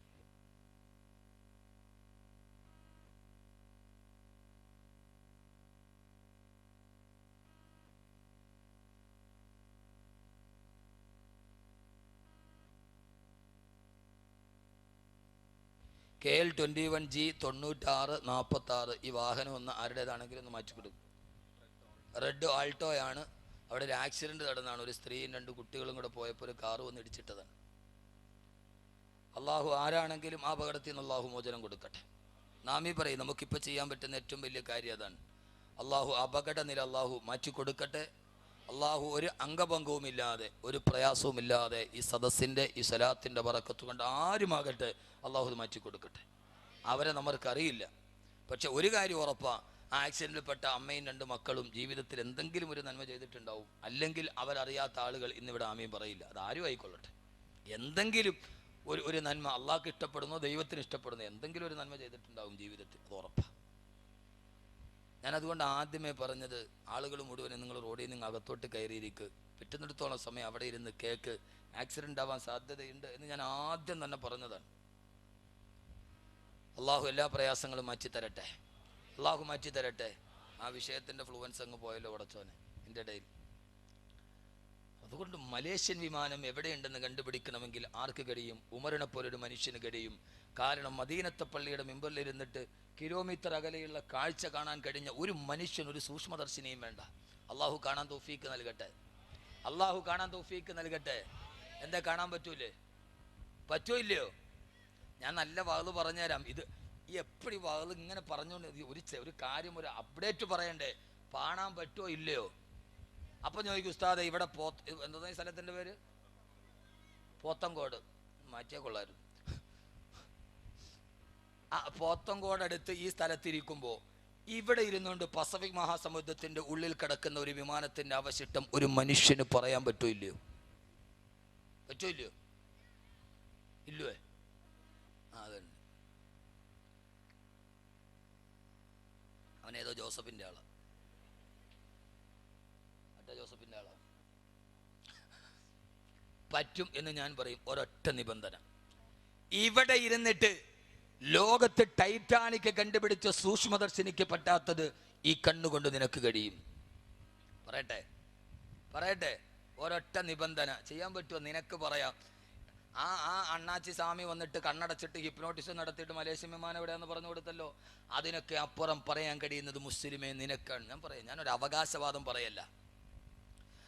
ആദരവായ പ്രവാചകൻ നബി മുഹമ്മദ് മുസ്തഫ സല്ലല്ലാഹു അലൈഹി വസല്ലമ പറയുകയാണ്, ലൗലാ അന്ന ശയാതീന യഹ്റൂമൂന അലാ ഖുലൂബി ബനി ആദം ലനളറു ഇലാ മലകൂതി സമാ. എപ്പോഴാണോ ആദമിന്റെ മക്കളുടെ ഹൃദയത്തിൽ നിന്ന് പിശാച് വെളിയിലാവുക, ആരുടെ ഹൃദയത്തിൽ നിന്നാണോ പിശാച് വെളിയിലേക്ക് പോവുക, ആ സമയത്ത് ഈ ഭൂമിയിൽ ഇരുന്നു കൊണ്ട് ലനളറു ഇലാ മലകൂതി സമാ, ആകാശത്തിന് അപ്പുറത്ത് നടക്കുന്ന രഹസ്യങ്ങൾ ഈ ഭൂമിയിൽ ഇരുന്നു കൊണ്ട് വിളിച്ചു പറയാൻ അവന് കഴിയുമെന്ന് പിശാച് ഹൃദയത്തിൽ കിടന്നിട്ടില്ലാത്ത, ഇബ്ലീസ് ഹൃദയത്തിൽ കിടന്നിട്ടില്ലാത്ത, അഭിസാരികൾ ഹൃദയത്തിൽ കിടന്നിട്ടില്ലാത്തൊരു മുത്തക്കിയായ മനുഷ്യര് ഈ ഭൂമിയിൽ ഇരുന്നിട്ട് ആകാശത്തിന്റെ ഏഴാകാശത്തിനപ്പുറം നടക്കുന്ന രഹസ്യങ്ങൾ വിളിച്ചു പറയാൻ കഴിയുമെന്ന് ആദരവായ പ്രവാചകൻ നബി മുഹമ്മദ് മുസ്തഫ, ഹബീബായ നബി മുഹമ്മദ് മുസ്തഫ, ആദരവായ പ്രവാചകൻ നബി മുഹമ്മദ് മുസ്തഫ. അങ്ങനെയുള്ള ആളുകൾ ഉണ്ടായിട്ടുണ്ട്. ബാബിലോണിൽ ഇരുന്നിട്ട് ആകാശത്തിന്റെ രഹസ്യം പറയാൻ ഇബ്രാഹിം നബി അലൈഹിസ്സലാത്തു വസ്സലാമിന് കഴിഞ്ഞിട്ടുണ്ടെങ്കിൽ മദീനത്തെ പള്ളിയുടെ മിഹ്റാബിൽ ഇരുന്നിട്ട് 100 കണക്കിന് കിലോമീറ്റർ അപ്പുറം നടക്കുന്ന കാര്യം ഉമർ റളിയല്ലാഹു അൻഹുവിനെ കഴിഞ്ഞിട്ടുണ്ടെങ്കിൽ 253 യാത്രക്കാരെ കാണാൻ, അവശിഷ്ടങ്ങളെ കാണാൻ, ആകാശഭൂമികളുടെ ഇടയിലുള്ള രഹസ്യത്തെ വിളിച്ചു പറയാൻ മനുഷ്യന്റെ മനസ്സിന് കഴിയും. പക്ഷേ ഒരൊറ്റ നിബന്ധനയുള്ളൂ, അവന്റെ ഹൃദയത്തിന്റെ ഉള്ളിൽ ഇബ്ലീസ് കൂടാൻ പാടില്ല, അവന്റെ ഹൃദയത്തിന്റെ ഉള്ളിൽ പിശാച് കൂടുകെട്ടാൻ പാടില്ല, അവൻ മദ്യത്തിന്റെ അടിമയാവാൻ പാടില്ല, അവൻ മദിരാസിയുടെ അടിമയാവാൻ പാടില്ല, അവൻ അശ്ലീലതകൾ പറയാൻ പാടില്ല, അവൻ ജീവിതത്തിൽ വിശുദ്ധി കാത്തു സൂക്ഷിക്കുന്നവനായിരിക്കണം. അവന്റെ ഹൃദയത്തിന്റെ ഉള്ളിൽ, അവന്റെ ശരീരത്തിന്റെ ഉള്ളിൽ ഒരു തുള്ളി ഹറാം പോലും കിടക്കാൻ പാടില്ല. അവരാണ് മഹാന്മാര്. അല്ലാതെ കെട്ടിപ്പൊക്കി ഉണ്ടാക്കിയ വിഗ്രഹങ്ങളല്ല. 1000 പേര് പുറകിൽ നിന്ന് തക്ബീർ വിളിച്ചിട്ട് കറാമത്ത് നെറ്റ്വർക്കായിട്ട് പ്രചരിപ്പിച്ചിട്ട് മഹാനാവരല്ല. മഹാനാരെന്നറിയോ? ആ മനുഷ്യന് ഏറ്റവും വലിയ അത്ഭുതം കഴിഞ്ഞെങ്കിൽ അതാണ് സയ്യിദുനാ ഉമർ ഇബ്നുൽ ഖത്താബ് റളിയല്ലാഹു തആല അൻഹു. ഇതെന്തൊരു മനുഷ്യനാണ്! കാരണം ആ മനുഷ്യൻ ജീവിച്ചത് അങ്ങനെയാണ്. നിങ്ങൾക്കറിയോ, ഉമർ റളിയല്ലാഹു തആല അൻഹുവിന്റെ പ്രിയപ്പെട്ട മകൻ ഒരു ദിവസം പെരുന്നാളിന് അന്ന് തലേ ദിവസം രാത്രി, പിറ്റേ ദിവസം പെരുന്നാളാണ്. നമസ്കാരം കഴിഞ്ഞ് റമളാനിലെ നോമ്പും കഴിഞ്ഞ് പെരുന്നാളിന്റെ ദിവസം തലേ ദിവസം രാത്രിയായി. നമ്മുടെ മക്കൾക്ക് നമ്മൾ വസ്ത്രം വാങ്ങിച്ചു കൊടുക്കുന്ന, നമ്മുടെ മക്കൾക്ക് നമ്മൾ പുതിയ ഉടുപ്പുകൾ വാങ്ങിക്കുന്ന സമയം മകനായ അബ്ദുല്ലാഹി ഇബ്നു ഉമർ വന്നിട്ട് ഉപ്പയോട് പറഞ്ഞു, ഉപ്പാ നാളെ പെരുന്നാളിന്റെ ദിവസമാണ്, പക്ഷേ ഈ മകനിടാൻ ഒരു പുതിയ വസ്ത്രം പോലും ഇല്ല ഉപ്പാ. 62 പ്രാവശ്യം കീറിയിട്ട് തുന്നിക്കളഞ്ഞ് വസ്ത്രം കാണിച്ചിട്ട് ഉപ്പയോട് പറയുകയാണ് മകന്. അല്ലാഹു അന്നവനെ കഴിഞ്ഞിട്ടുണ്ടെങ്കിൽ 249 യാത്രക്കാരെ കാണാൻ, അവശിഷ്ടങ്ങളെ കാണാൻ, ആകാശഭൂമികളുടെ ഇടയിലുള്ള രഹസ്യത്തെ വിളിച്ചു പറയാൻ മനുഷ്യന്റെ മനസ്സിന് കഴിയും. പക്ഷേ ഒരൊറ്റ നിബന്ധനയുള്ളൂ, അവന്റെ ഹൃദയത്തിന്റെ ഉള്ളിൽ ഇബ്ലീസ് കൂടാൻ പാടില്ല, അവന്റെ ഹൃദയത്തിന്റെ ഉള്ളിൽ പിശാച് കൂടുകെട്ടാൻ പാടില്ല, അവൻ മദ്യത്തിന്റെ അടിമയാവാൻ പാടില്ല, അവൻ മദിരാസിയുടെ അടിമയാവാൻ പാടില്ല, അവൻ അശ്ലീലതകൾ പറയാൻ പാടില്ല, അവൻ ജീവിതത്തിൽ വിശുദ്ധി കാത്തു സൂക്ഷിക്കുന്നവനായിരിക്കണം. അവന്റെ ഹൃദയത്തിന്റെ ഉള്ളിൽ, അവന്റെ ശരീരത്തിന്റെ ഉള്ളിൽ ഒരു തുള്ളി ഹറാം പോലും കിടക്കാൻ പാടില്ല. അവരാണ് മഹാന്മാര്. അല്ലാതെ കെട്ടിപ്പൊക്കി ഉണ്ടാക്കിയ വിഗ്രഹങ്ങളല്ല. 1000 പേര് പുറകിൽ നിന്ന് തക്ബീർ വിളിച്ചിട്ട് കറാമത്ത് നെറ്റ്വർക്കായിട്ട് പ്രചരിപ്പിച്ചിട്ട് മഹാനാവരല്ല. മഹാനാരെന്നറിയോ? ആ മനുഷ്യന് ഏറ്റവും വലിയ അത്ഭുതം കഴിഞ്ഞെങ്കിൽ അതാണ് സയ്യിദുനാ ഉമർ ഇബ്നുൽ ഖത്താബ് റളിയല്ലാഹു തആല അൻഹു.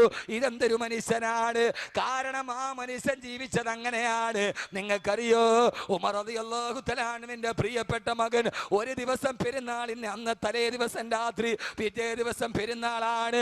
നമസ്കാരം കഴിഞ്ഞ് റമളാനിലെ നോമ്പും കഴിഞ്ഞ് പെരുന്നാളിന്റെ ദിവസം തലേ ദിവസം രാത്രിയായി. നമ്മുടെ മക്കൾക്ക് നമ്മൾ വസ്ത്രം വാങ്ങിച്ചു കൊടുക്കുന്ന, നമ്മുടെ മക്കൾക്ക് നമ്മൾ പുതിയ ഉടുപ്പുകൾ വാങ്ങിക്കുന്ന സമയം മകനായ അബ്ദുല്ലാഹി ഇബ്നു ഉമർ വന്നിട്ട് ഉപ്പയോട് പറഞ്ഞു, ഉപ്പാ നാളെ പെരുന്നാളിന്റെ ദിവസമാണ്, പക്ഷേ ഈ മകനിടാൻ ഒരു പുതിയ വസ്ത്രം പോലും ഇല്ല ഉപ്പാ.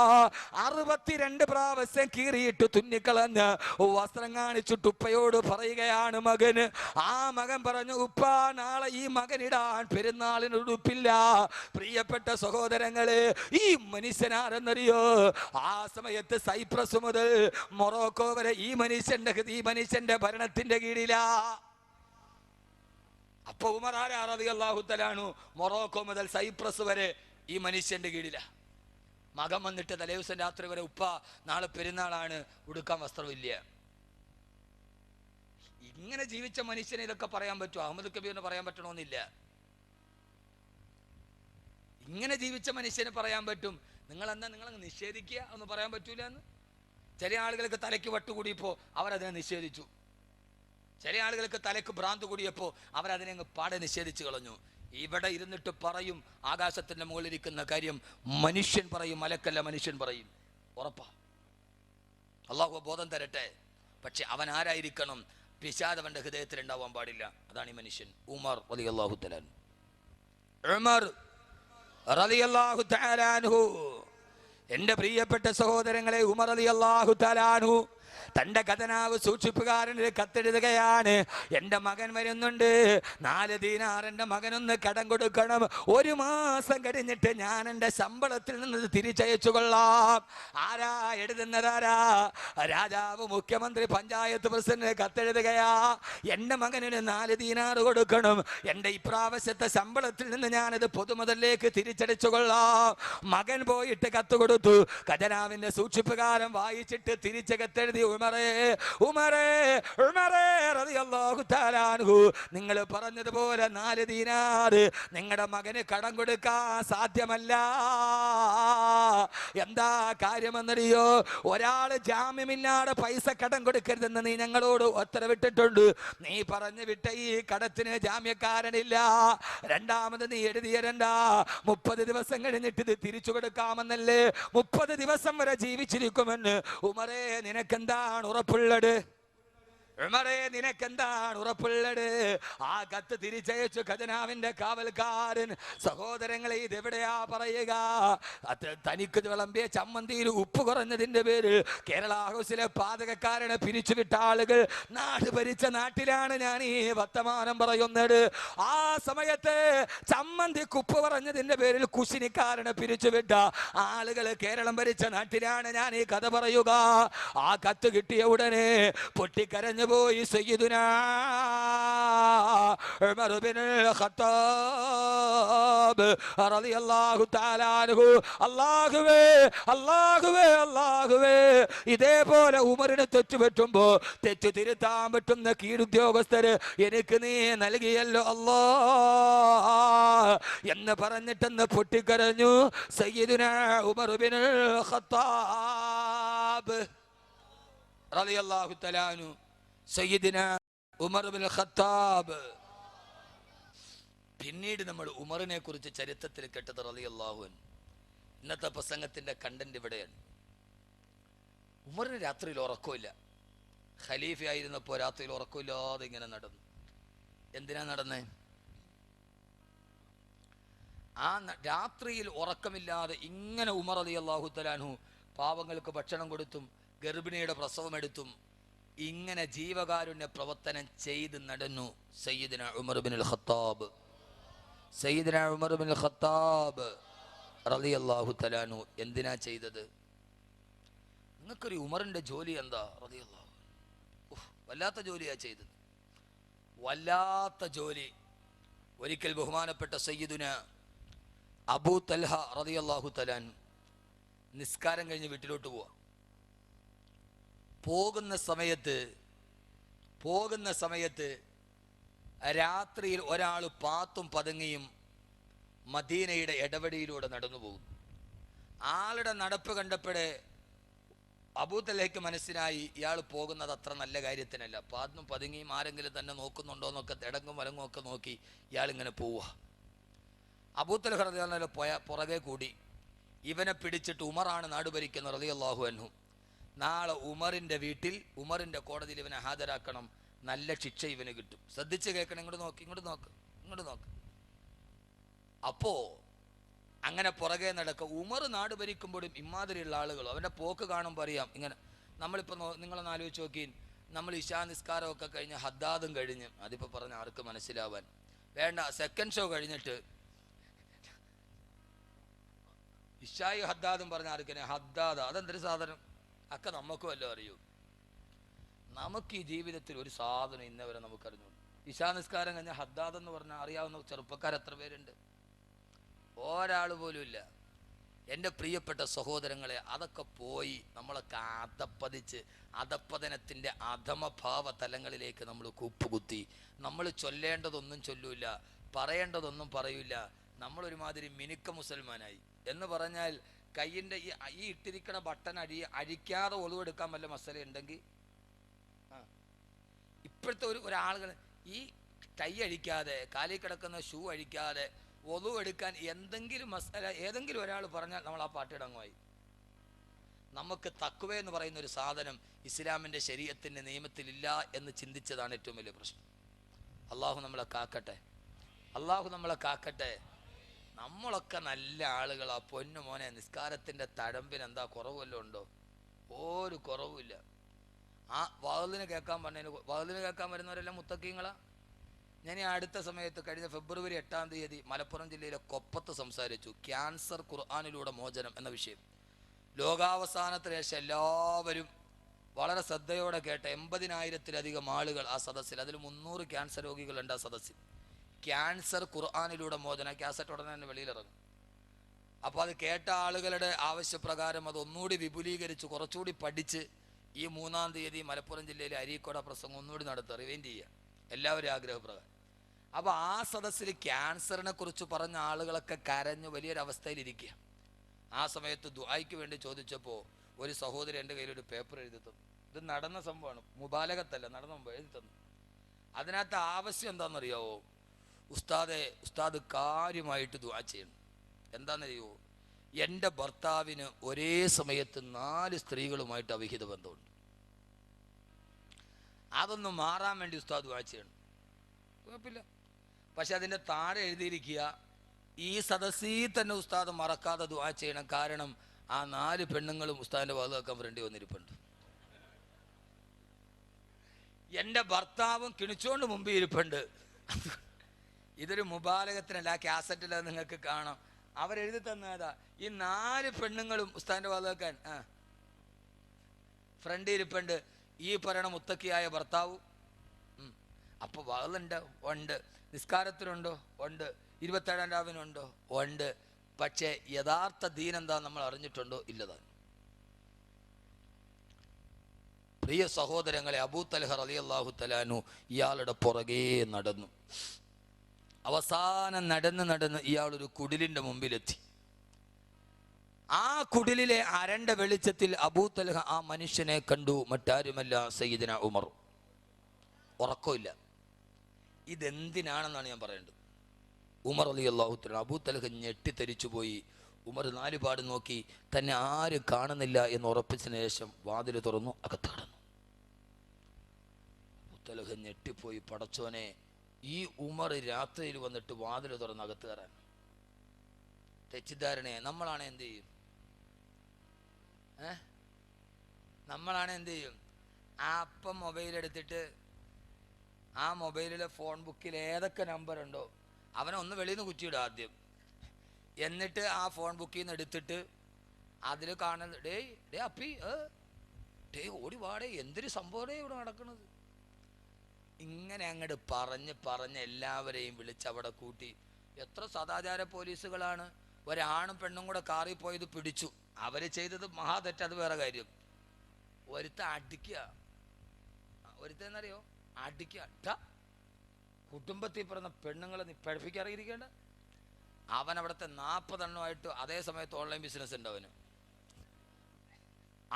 ഒരു കാര്യം വരുമ്പോൾ നമ്മളൊക്കെ ചാടി സടകുടഞ്ഞു നിൽക്കും. നമ്മളാരാന്ന് ചിന്തിക്കാൻ. എന്തൊരു മറ്റൊരുത്തനെ അടിക്കാൻ എന്തൊരു ആവേശം നമുക്ക്. അബൂ തൽഹ റളിയല്ലാഹു തആല ഒന്നും ചെയ്തില്ല. ഈത്തപ്പന മരത്തിന്റെ ഒരു കുറ്റിയെടുത്തതിന്റെ മുമ്പിൽ അടയാളം വെച്ച് അബൂ തൽഹ റളിയല്ലാഹു തആല തിരിച്ചു വന്നു. കിടന്നു, ഉറക്കം വരുന്നില്ല. ഉമർ ഇന്നലെ കണ്ട ആ അവസ്ഥ ഒരു വല്ലാത്ത അവസ്ഥയാണ്. എന്താണ് അതിൻ്റെ സത്യാവസ്ഥ? അറിയണം. അള്ളാഹു തൗഫീക്ക് നൽകട്ടെ. ഒരു മുസ്ലിമിൻ്റെ ഏറ്റവും പ്രധാനപ്പെട്ട ഒരു ബാധ്യതയാണ് യാ അയ്യുഹല്ലദീന ആമനു ഇൻ ജാഅക്കും ഫാസിഖും ബിനബഇൻ ഫതബയ്യനു. ഒരു തെമ്മാടി വന്നിട്ട് നിങ്ങളോട് എന്തെങ്കിലും കാര്യം പറഞ്ഞാൽ അത് അണ്ണാക്ക് തൊടാതെ വിഴുങ്ങരുത്. ഫതബയ്യനു, അതിനെക്കുറിച്ച് നിങ്ങൾ നന്നായിട്ട് അന്വേഷിക്കണം. ഒരു പച്ച തെമ്മാടി വന്നിട്ട് നിങ്ങളോടൊരു കാര്യം പറഞ്ഞു, അത് നിങ്ങൾ അണ്ണാക്ക് തൊടാതെ വിടാൻ പാടില്ല. ഖുർആൻ നിങ്ങൾ അതിനെക്കുറിച്ച് എന്ത് ചെയ്യണം? ഫതബയ്യനു, അതിനെക്കുറിച്ച് അന്വേഷിക്കണം. എന്തിന്? അൻ തുസീബു ഖൗമൻ ബിജഹാല, വിവരമില്ലാത്തവന്മാർ പറയുന്നതിൽ വിവരമുള്ള നീയും പോയി പെടാൻ പാടില്ല. ഏതോ ഒരു പച്ച തെമ്മാടി വന്നിട്ട് പറഞ്ഞു അഹമ്മദ് കബീർ വാക്കവി 2ാമത് പെണ്ണ് കെട്ടിയെന്ന്. അതങ്ങോട്ട് തൊള്ള തൊടാതെ വിടങ്ങാൻ പാടില്ല. ഒരു സമയത്ത് എന്തൊരു കോളിളൊക്കെ വരുന്നു. പടച്ച തമ്പുരാനെ, വാക്കവി 2ാം, എനിക്കുള്ള ഒന്നിനെ നോക്കാൻ തന്നെ സമയമില്ല. ഇന്ന് രാവിലെ 5 മണിക്കാണ് വാത് കഴിഞ്ഞ് വന്നത്. ഇന്നിപ്പോൾ വാത് പോയി കിടന്നു. നാളെ രാവിലെ വീണ്ടും തിരിച്ച്. ഉള്ള ഒന്നിനെ കൊണ്ട് നടക്കാൻ പാടില്ല, 2എണ്ണം കെട്ടി. ശരി, ആയിക്കോട്ടെ. അപ്പോ കെട്ടിയവൻ രക്ഷപ്പെടുകയും ചെയ്തു. ഈ തലസ്ഥാന നഗരിയിൽ എവിടെ ഏതൊരു വലിയ മിശിഹ പെണ്ണ് കെട്ടി 2ാമത്. ആ സമയത്ത് ഒരു കാര്യം ആവർത്തിച്ചാൻ പറയും. ഏത് വലിയ കൊലകൊമ്പനാണെങ്കിലും ആദരിച്ചില്ലെങ്കിൽ അള്ളാഹു മറ്റൊരുത്തൻ്റെ മുമ്പിൽ അവനെ അള്ളാഹു ഫളീഹത്താക്കി കളയും. ഇമാം ഷാഫി റളിയല്ലാഹു തആല അൻഹുവിനെതിരെ, ഷാഫി റളിയല്ലാഹു തആല അൻഹുവിനെ കുറിച്ച് ചീത്ത പറഞ്ഞിട്ട് 3 ഖുത്ബയുടെ പ്രസംഗം നടത്തിയ മിശിഹാമാരെ നമുക്കറിയാം. അവരെ ഫളീഹത്തായി പോയി ലോകത്ത്. അള്ളാഹു നമ്മളെ കാക്കട്ടെ. നമ്മളെക്കാൾ അറിവുള്ളവർ, ഇമാമിയങ്ങൾ, ഉസ്താദന്മാർ ആദരിക്കുക എന്നത് നമ്മുടെ ജീവിതത്തിൻ്റെ ഭാഗമാണ്. അതുകൊണ്ട് ഒരാൾ വന്ന് എന്തെങ്കിലും പറഞ്ഞാൽ, പ്രത്യേകിച്ച് പെണ്ണുങ്ങൾ ആരെങ്കിലും എന്തെങ്കിലും പറഞ്ഞാൽ അതേപടി വിഴുങ്ങാൻ മറ്റൊരാളോട് പറയുക പാടില്ലെന്ന് വിശുദ്ധ ഖുർആൻ. അബൂ തൽഹ റളിയല്ലാഹു തആല അൻഹു രാവിലെ സുബഹിന്റെ ബാങ്ക്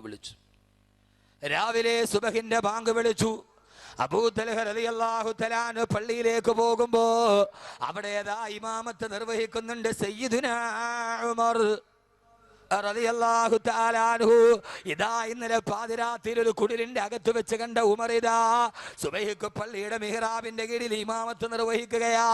നമസ്കാരം നിർവഹിച്ച് സലാം വീട്ടിയിട്ട് വല്ല വിധേന ഈ സലാം വീട്ടി മനസ്സിനെ സമാധാനം വരാട് അബൂ തൽഹ റളിയല്ലാഹു തആല അൻഹു നേരം പരപരാവെടുത്തു ഓടുകയാണ് ആ പഴയ കുടിലിന്റെ മുമ്പിലേക്ക്. അവിടെ ഈത്തപ്പനമരത്തിന്റെ കുച്ചി അടയാളം വെച്ചിട്ടുണ്ട്. ആ കുടിലിന്റെ മുമ്പിലെത്തിയപ്പോ പോയിട്ട് വാതിലിൽ തട്ടി. ഉടനെ അകത്ത് നിന്നൊരു സ്ത്രീയുടെ ശബ്ദം കേൾക്കുന്നുണ്ട്. ആരാണ് വാതിൽ തട്ടുന്നത്? അകത്തേക്ക് കടന്നു വരിക. അബൂ തൽഹ റളിയല്ലാഹു തആല അൻഹു ഞെട്ടിപ്പോയി. അല്ലാഹുവേ, ഇന്നലെ രാത്രിയിൽ ഒരു പെണ്ണ് താമസിക്കുന്ന കുടിലാണോ ആരും കാണാതെ ഉമർ വന്നിട്ട് തിരിച്ചു പോയത്? ആ പെണ്ണിന്റെ മുഖമറിയാൻ കരിങ്കല്ലിനോട് ഏറ്റുമുട്ടിയാൽ പോലും തകരാത്ത ഹൃദയത്തിന്റെ ഉടമയായ ഉമറിന്റെ ഹൃദയത്തെ കീഴടക്കിയ ആ പെണ്ണാരെന്നറിയാൻ അബൂ തൽഹ റളിയല്ലാഹു തആല അൻഹു കുടിലിന്റെ വാതിൽ തുറന്നു നോക്കുമ്പോ ആ സമയത്ത് കാണുന്ന കാഴ്ചയേടെന്നറിയോ?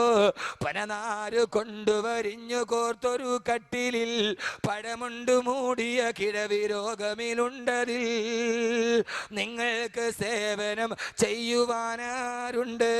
അതിനുത്തരം എനിക്കെന്റെ സിട്ടാവുണ്ട്. ആ പടംതുണിക്കട്ടില് പനനാര് കൊണ്ട് വരിഞ്ഞുണ്ടാക്കിയൊരു പടംതുണി പോലെ ആ ചെറിയ ഈത്തപ്പനമരത്തിന്റെ കുടിലില് കണ്ണ് കാണാൻ കഴിയാത്തൊരു വൃദ്ധ കിടക്കുകയാ. അവരുടെ കണ്ണിന് കാഴ്ചയില്ല. പടം തുണി കെട്ടുപോലെ എല്ലും തോലും തിരിഞ്ഞ ദാരിദ്ര്യത്തിന്റെ ഉടമയായ ഒരു വൃദ്ധ കിടക്കുന്നത് കാണുമ്പോ അബൂ തൽഹ റളിയല്ലാഹു തആല അൻഹു ഞെട്ടിപ്പോയി ചോദിച്ചു, നിങ്ങൾക്ക് സേവനം ചെയ്യുവാനാരുണ്ട്? ഈ മരുഭൂമിയുടെ മറുഭാഗത്ത് എഴുന്നേക്കാൻ കഴിയാതെ പടം തുണി കെട്ടുപോലെ മരണത്തോട് മല്ലടിച്ച് കിടക്കുന്ന നിങ്ങളെ സംരക്ഷിക്കാനും ഭക്ഷണം തരാനും ആരാ ഉള്ളത്? ചെറുപ്പക്കാരെ, സിറാജുൽ ഹുദ യൂത്ത് ഫെഡറേഷന്റെ പ്രിയപ്പെട്ട പ്രവർത്തകരോട്, ഇവിടെ കരുതി കൂടി നിൽക്കുന്നവരോട് ഉമർ രാത്രി ഇതൊക്കെ ചെയ്തത് എന്തിനാണ് നിങ്ങൾ അറിയണം. സഹോദരങ്ങളെ, ആ പ്രിയപ്പെട്ട വൃദ്ധ പറഞ്ഞത് എന്തെന്നറിയോ? രോഗത്തിലായി കിടപ്പായ നാൾ മുതൽ ഇന്നും വരും രാത്രിയിൽ ആരോരാളടുത്തെന്നും. രോഗത്തിലായി കിടപ്പായ നാൾ മുതൽ ഇന്നും വരും രാത്രിയിൽ ആരോരാളടുത്തെന്നും. കാട്ടിച്ച ചട്ടിയെടുത്തവർ നീക്കുന്നതാ, ശുദ്ധീകരിച്ചത് പിന്നെയും വെക്കുന്നതാ. ഞാൻ രോഗം ബാധിച്ചിട്ട് ഇവിടെ കിടക്കുന്ന അന്നത്തെ രാത്രി മുതൽ ഇന്നലെ രാത്രി വരെ മുടങ്ങാട് പതിരാ സമയമാകുമ്പോൾ ഒരാളെന്റെ കുടിലേക്ക് വരും. വന്ന ഉടനെ മലമൂത്ര വിസർജനം ചെയ്യുന്ന ഒരു മൺചട്ടിയുണ്ട്. ആ ചട്ടിയെടുത്ത് വെളിയിൽ കൊണ്ടുപോയി തന്റെ കൈകൾ കൊണ്ട് ആ മലവും മൂത്രവുമല്ല കഴുകി വൃത്തിയാക്കും. എന്നിട്ടോ മടിശീല തുറന്നിട്ട് അതിൽ നിന്ന് കാരക്കയെടുത്ത് ആ കാരക്ക വിരലുകൊണ്ട് മെല്ലെ ഞെരടി മൃദുവാക്കി എന്റെ വായിലേക്ക് വെച്ച് തരും. ആരാ കൊടുക്കുന്നതാരാ? പാതിര സമയത്ത് മരുഭൂമിയുടെ മറുഭാഗത്ത് കിടക്കുന്ന വൃദ്ധയുടെ മലമൂത്ര വിസർജനം തന്റെ കൈകൾ കൊണ്ട് മടത്തി വിധിയാക്കി. ഏത് കൈകൾ കൊണ്ടാണ്? ആ കൈ കൊണ്ടാണ് അരയിൽ കിടക്കുന്ന വാളിനെ മൂർച്ചേറിയാണ് ആദ്യങ്ങണ്ണവന്റെ കൈത്തണ്ട വെട്ടി മുറിച്ചത്. ആ കൈ കൊണ്ട് ഈ വൃദ്ധയുടെ മലമൂത്ര വിസർജനം തുടച്ചു മാറ്റി ആ കാരൊക്കെ എടുത്ത് വായിലേക്ക് വെച്ച് തരും. എന്നിട്ടോ ഇവിടെയാണ് നിങ്ങൾ കേൾക്കേണ്ടത്. എന്നിട്ടോ സന്തോഷമുള്ള കലാമുകൾ പറയുന്നതാ, സന്താപമൊക്കെയും നീങ്ങുവാൻ ഉതകുന്നതാ. സന്തോഷമുള്ള കരാമുകൾ പറയുന്നതാ, സന്താപമൊക്കെയും നീങ്ങുവാൻ ഉതകുന്നതാ. എന്റെ അടുത്ത് വന്ന് എന്റെ കട്ടിലിന്റെ ചാരത്ത് വന്നിട്ട് ആ മനുഷ്യൻ ചില ചെറിയ തമാശ പറഞ്ഞിട്ട് എന്നെ പൊട്ടിച്ചിരിപ്പിക്കും. സഹോദരാ സഹോദരാ, പരിവർത്തനത്തിന്റെ മാതൃക. പാതിരാ സമയത്ത് ഈ വൃദ്ധയെ തമാശ പറഞ്ഞ് പൊട്ടിച്ചിരിപ്പിക്കുന്നത് ആരെന്നറിയോ? ഹബീബായ നബി തങ്ങളുടെ ചാരത്ത് നിന്നിട്ട് ഒരാൾ ദഫ് മുട്ടി പാടുകയാണ്. അല്ലാഹുവിന്റെ റസൂല് പാട്ട് ആസ്വദിക്കുകയാണ്. അനുവദനീയമാണല്ലോ ദഫ്. ആ ദഫ് സംഗീതമില്ലാത്ത ദഫ്, താളങ്ങളില്ലാത്ത ദഫ് ആസ്വദിച്ചു കൊണ്ടിരിക്കവേ പെട്ടെന്ന് അല്ലാഹുവിന്റെ റസൂലിന്റെ മുമ്പിലേക്ക് ഒരാൾ കടന്നു വന്നു. ഹബീബായ നബി തങ്ങൾ പറഞ്ഞു, പാട്ടുകാരാ പാട്ട് നിർത്ത്, ദഫ് എടുത്ത് ഒളിപ്പിച്ചു വെക്ക്, ഇനി പാടല്ലേ ഇനി പാടല്ലേ ഇനി പാടല്ലേ. പാട്ടുകാരാ ദഫ് ഒളിപ്പിച്ചു വെക്ക്, ഇനി പാട്ട് നിർത്ത് പാട്ടുകാരാ. അയാള് പേടിച്ചു പറച്ച് ദഫ് എടുത്തോട്ട് ഒളിപ്പിച്ചു വെച്ചു. അയാള് പാട്ട് പാതിവടിയിൽ നിർത്തി. ആ വന്ന മനുഷ്യൻ കുറെ നേരം വർത്തമാനം പറഞ്ഞ് ഹബീബായ നബിയുടെ ചാരത്ത് നിന്ന് ഇറങ്ങി പോകവേ ആ പാട്ടുകാരൻ ചോദിച്ചു, യാ റസൂലല്ലാഹ്, ഹബീബായ നബിയെ പാട്ട് കേട്ടുകൊണ്ടിരിക്കുമ്പോ ഒരാള് കിടന്നു വന്നപ്പോ പേടിച്ചു വിറച്ചതുപോലെ അങ്ങ് പാട്ട് നിർത്താൻ പറഞ്ഞത് എന്തിനാ? അയാള് പോയപ്പോ നബി തങ്ങൾ പറഞ്ഞു, പാട്ടുകാരാ ഇനി പാടിക്കോ, ഇനി ദഫടിച്ചു പാടിക്കോ, ഞാനന്ന് കേക്കട്ടെ പാട്ടുകാരാ. അതെന്താണ് നബി അങ്ങനെ പറഞ്ഞത്? അയാളെ കണ്ടപ്പോ നിർത്തി. അയാൾ പോയപ്പോ പാടാൻ പറഞ്ഞു. ആ സമയത്ത് അല്ലാഹുവിന്റെ റസൂൽ നബി മുഹമ്മദ് മുസ്തഫ സല്ലല്ലാഹു അലൈഹി വസല്ലം പറയുകയാണ്, ഏ പ്രിയപ്പെട്ട പാട്ടുകാരാ, ആ വന്നതാരെന്നറിയോ? വഹാദാ ഉമറു വഹാദാ ഉമറു, ആ വന്നത് ഉമറാണ്, അത് വന്നത് ഉമറാണ്. വഹുവലാ യുഹിബ്ബുൽ ബാതില, വഹുവലാ യുഹിബ്ബുൽ ബാതില. ഇങ്ങനെയുള്ള പാട്ടൊന്നും ഉമർ കേൾക്കാറില്ല. അതൊന്നും ഉമറിന് ഇഷ്ടമല്ല റളിയല്ലാഹു അൻഹു. എന്റെ പ്രിയപ്പെട്ട സഹോദരങ്ങളെ, ഒരു തമാശക്ക് പോലും അനുവദനീയമായ ദഫിന്റെ പാട്ട് കേൾക്കാത്ത ആ മനുഷ്യനാണ് പാതിരാ സമയത്തൊരു വൃദ്ധയുടെ അടുക്കൽ ചെന്നിട്ട് തമാശ പറഞ്ഞ് ചിരിപ്പിക്കുന്നത്. എന്തിനെന്നറിയോ? ഇതെന്റെ ആഖിറമാണ്, ഇതെന്റെ പരലോകമാണ്, ഇതെന്റെ ഖബറിന് വേണ്ടിയുള്ളതാണ്. എന്റെ പ്രിയപ്പെട്ട സിറാജുൽ ഹുദയുടെ പ്രവർത്തകരോട് കഴിഞ്ഞ ഒരു മാസം വെമ്പായത്ത് വന്ന് ഞാൻ വേള് പറഞ്ഞു, അവിടെ എത്ര പെൺകുട്ടികളെയാണ് ആ നാട്ടിലെ ചെറുപ്പക്കാര് കല്യാണം കഴിച്ചു വിട്ടത്. ഇതെന്തിനാന്നറിയോ? അത് ഫ്ലെക്സിൽ ഫോട്ടോ വെക്കാനല്ല, അത് പടച്ചറപ്പിന്നെ ആഗ്രഹിച്ചിട്ട് ചെയ്തതാണ്. എന്റെ പ്രിയപ്പെട്ട സഹോദരങ്ങളെ, എന്റെ പ്രിയപ്പെട്ട സഹോദരങ്ങളെ, തമാശക്ക് പോലും ഒരു ദഫിന്റെ പാട്ട് കേൾക്കാത്ത മനുഷ്യനാണ്. ആ മനുഷ്യൻ കളിതമാശ കണ്ടിട്ടില്ല. ഹബീബായ നബി തങ്ങളോട് എങ്ങനെ പറയാനാണ്? സമയത്തിൽ ഒതുങ്ങില്ല. ഞാൻ പറഞ്ഞില്ല, ഒരു പ്രഭാഷകൻ ഒതുങ്ങാത്ത വിസ്മയമേ ഉമർ, പൂരണമില്ലാത്ത സമസ്യേ ഉമർ, പറഞ്ഞാല് തീരാത്ത വർത്തമാനത്തിന്റെ കഥാപാത്രമേ ഉമർ റളിയല്ലാഹു തആല അൻഹു. ഹബീബായ നബി തങ്ങളുടെ കാലഘട്ടത്തിൽ എത്തോപ്യയിൽ നിന്ന് അഭ്യസ്ത സംഘം വന്ന് കളരിപ്പയത്തിന് ആയിഷ ബീവി പറഞ്ഞു, എനിക്ക് കാണണം നബിയെ. കൊണ്ടുപോയി കാണാൻ വാതിൽപ്പടിയിലേക്ക് തന്റെ റിസാലത്തിന്റെ കൈയെടുത്തു വെച്ചിട്ട് ആയിഷ ബീവി താടയെടുത്തിട്ട് നബി തങ്ങളുടെ കൈ തണ്ടയിൽ വെച്ചു. എന്നിട്ട് കളരിപ്പയറ്റ് കണ്ടുകൊണ്ടിരിക്കുകയാ. കുറെ നേരം കണ്ടു കഴിഞ്ഞപ്പോ അല്ലാഹുവിന്റെ റസൂല് പറഞ്ഞു, പോകാം ആയിഷ. കണ്ടു തീർന്നില്ല നബിയെ. വീണ്ടും നബി തങ്ങളെ കൈത്തണ്ട വെച്ചു കൊടുത്തു. കളരിപ്പയറ്റ് സഹാബത്തും കൂട്ടം കൂടി നിന്ന് കാണുന്നുണ്ട്. ആയിഷ, ഇനി പോകാം ആയിഷ. ഇല്ല നബിയെ, കണ്ടു തീർന്ന് കൊതി തീർന്നില്ല നബിയെ. അല്ലാഹുവിന്റെ റസൂലിന് പോകാൻ ഇഷ്ടമാണ്. പക്ഷെ ആയിഷ ബീവിയുടെ ഇഷ്ടത്തിന് വേണ്ടി നിന്ന് കൊടുക്കുകയാ. പല പ്രാവശ്യം വിളിച്ചിട്ടും ആയിഷ ബീവി കൊച്ചു കുഞ്ഞുങ്ങളെ പോലെ ഒരൽപ്പം കൂടി എന്ന് പറഞ്ഞു നിൽക്കുകയാ. പെട്ടെന്ന് സഹാബത്ത് ചിതറിത്തെറിച്ചോടാൻ തുടങ്ങി. കളരിപ്പയറ്റ് കണ്ടുകൊണ്ട് നിന്ന് സഹാബത്ത് ചിതറിത്തെറിച്ചോടുകയാ. ഉത്സവപ്പറമ്പിൽ ആന വരളുമ്പോ ആളുകൾ ഓടുന്നത് പോലെ ഏടോ പേടിച്ച് വിറച്ചിട്ട് സഹാബത്ത് ചിതറിയോടുകയാണ്. ആയിഷ ബീവി പറഞ്ഞു, നമുക്കും പോകാൻ നബിയെ, എന്തോ അത്യാപത്ത് സംഭവിച്ചു നബിയെ. അല്ലാഹുവിന്റെ റസൂല് ചിരിച്ചിട്ട് പറഞ്ഞു, ആയിഷ, സഹാബത്ത് വരണ്ടോടിയത് എന്തിനെന്നറിയോ? അറിയില്ല നബിയെ. അവര് കളരിപ്പയറ്റ് കണ്ടുകൊണ്ട് നിന്നപ്പോ അവിടെ ഉമർ കടന്നു വന്നു റളിയല്ലാഹു അൻഹു. ഉമറിനിതൊന്നും ഇഷ്ടമല്ല. ഉമറിനെ പേടിച്ചിട്ട് സഹാബത്ത് വരണ്ടോടിയതാണെന്ന് കണ്ടാലും മുസ്ലിമായിട്ട് പോലും ഒന്ന് കണ്ടാല് പേടിച്ചു വിറച്ചോടിയ ഒരു തമാശക്ക് പോലും നബി തങ്ങളെ കണ്ട കളരിപ്പയച്ച് പോലും കാണാതിരുന്ന ആ മനുഷ്യനാണ് പാതിരാത്രിയുടെ നിശബ്ദതയിൽ എല്ലാവരും ഉറങ്ങിക്കിടക്കുമ്പോ ഈ വൃദ്ധയോട് തമാശ പറഞ്ഞ് ചിരിപ്പിക്കുന്നത് കാരണം എന്താ? ഇവിടെയാണ് ഹസരത്ത് ഉമർ മാനസാന്തരത്തിന്റെ മാതൃക. കാരണം എന്തെന്നറിയോ? പാതിരാത്രിയിൽ തന്നെ നാട്ടിലേക്ക് അഭയാർത്ഥികൾ വരുമ്പോ അവരുടെ കൂടാരത്തിന് പോയി കാവല് നിൽക്കും. അവരോട് പറയും, നിങ്ങൾ കിടന്നുറങ്ങിക്കോ, ഞാൻ ഇതിന് കാവല് നിന്നോളാം. ആ സമയത്ത് ആളുകൾ സുബഹിന്റെ സമയമായി ബാങ്ക് വിളിച്ചു, വാതിൽ തട്ടിയിട്ട് പറഞ്ഞു, എഴുന്നേക്ക്, നിസ്കാരത്തിന് സമയമായി. അഭയാർത്ഥികൾ പള്ളിയിൽ വരുമ്പോ അവിടെ ഇമാമത്തിന് നിൽക്കുന്നുണ്ട്. ഇന്നലെ രാത്രിയിൽ ഉറക്കമളച്ചിട്ട് തങ്ങളുടെ പ്രസവത്തിന് കാവല് നിന്ന മനുഷ്യന് സയ്യിദുനാ ഉമർ ഇബ്നുൽ ഖത്താബ് റളിയല്ലാഹു തആല അൻഹു, എന്റെ പ്രിയപ്പെട്ട ചെറുപ്പക്കാരാ,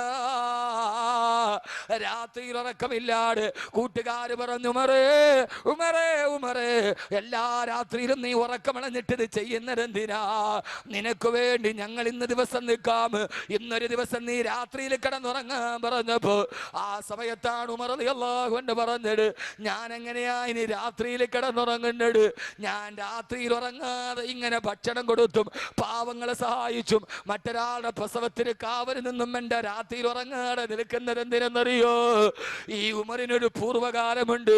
അന്ന് പല രാത്രികളിലും ഞാൻ കള്ളു കുടിച്ചവനാ, പല രാത്രിയിലും ഞാൻ വ്യഭിചരിച്ചവനാ, പല രാത്രിയിലും എന്റെ പടച്ചെറുപ്പിൽ ഇഷ്ടപ്പെടാത്തത് ചെയ്തവനാ. അതിന് പ്രായശ്ചിത്തമായി കഴിഞ്ഞുപോയ എന്റെ രാത്രികളുടെ തിന്മകളുടെ രാത്രികൾക്ക് പകരം ഞാൻ ഇന്ന് നന്മകളുടെ രാത്രി സംഘടിപ്പിക്കുകയാണ്. നാളെ പടച്ചെറുപ്പിന്റെ മുമ്പിൽ ഞാനത്ര കള്ളു കുടിച്ചവനാ, ഞാനത്ര മദ്യപിച്ചവനാ, എന്റെ റബ്ബെനിക്ക് പുറത്തു തന്നോന്നറിയില്ല. എന്റെ കഴിഞ്ഞുപോയ തിന്മകളുടെ രാത്രികൾക്ക് പ്രായശ്ചിത്തമായിട്ടോ ഈ പാതിരാത്രിയിൽ ഉറക്കമില്ലാതെ ഞാൻ ഇങ്ങനെ കഷ്ടപ്പെടുന്നതെന്ന് സയ്യിദുനാ ഉമർ ഇബ്നുൽ ഖത്താബ് റളിയല്ലാഹു തആല അൻഹു. ഇനി നിങ്ങളോട് ഞാനൊരു കാര്യം പറഞ്ഞു തരട്ടെ ചെറുപ്പക്കാരാ. ഉക്കാല ചന്തയിൽ പേഴ്സിയിൽ നിന്നും മല്ലന്മാര് വരുമ്പോ മരത്തിൽ കിടത്തിയിട്ടവന്റെ നെഞ്ചിലേക്ക് കാലെടുത്ത് ചവിട്ടിയിട്ട്, ആരുണ്ടടാ ഖത്താബിന്റെ മകൻ ഉമറിനെ തോൽപ്പിക്കാനെന്ന് നെഞ്ചത്തടിച്ചിട്ട് ചോദിച്ച വീരശൂര പരാക്രമിയായ ഈ മനുഷ്യൻ മരിച്ചിട്ട് മയ്യത്ത് കുളിപ്പിക്കുമ്പോ ആ മനുഷ്യന്റെ വലത്തെ തോളിലൊരു അടയാളം ഉണ്ടായിരുന്നു. ഉമർ റളിയല്ലാഹു അൻഹുവിനെ മയ്യത്ത് കുളിപ്പിച്ചവർ വലത്തെ തോളിലൊരു അടയാളം കണ്ടു. എന്താ അടയാളം എന്നറിയോ? പാതിരാ സമയത്ത് പാവങ്ങൾക്ക് കഴിക്കാനുള്ള ഭക്ഷണവും തോളിൽ ചുമന്നു കൊണ്ടുപോയിട്ട് ആ തോളിലൊരു അടയാളം വീടിരുന്നു. സയ്യിദുനാ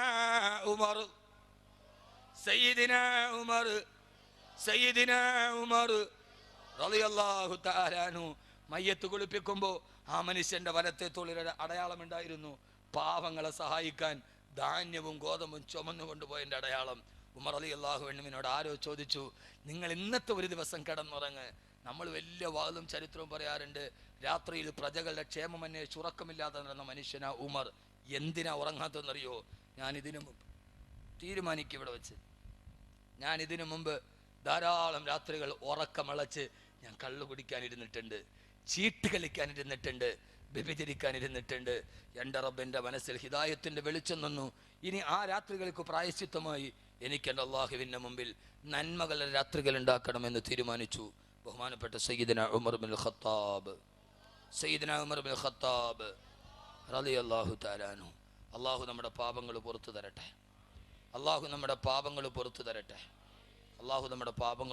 തരട്ടെ. ഒന്നുകൂടി ഇൻഷാ അല്ലാഹ് അവസാനം 10 സലാത്ത് ചൊല്ലി നമുക്ക് പിരിയാം. പാപങ്ങൾ പൊറുക്കപ്പെടണമെന്ന് നിങ്ങൾക്ക് ആഗ്രഹമുണ്ടോ? പാപം ചെയ്യാത്ത ആരെങ്കിലും കൂട്ടത്തിലുണ്ടോ?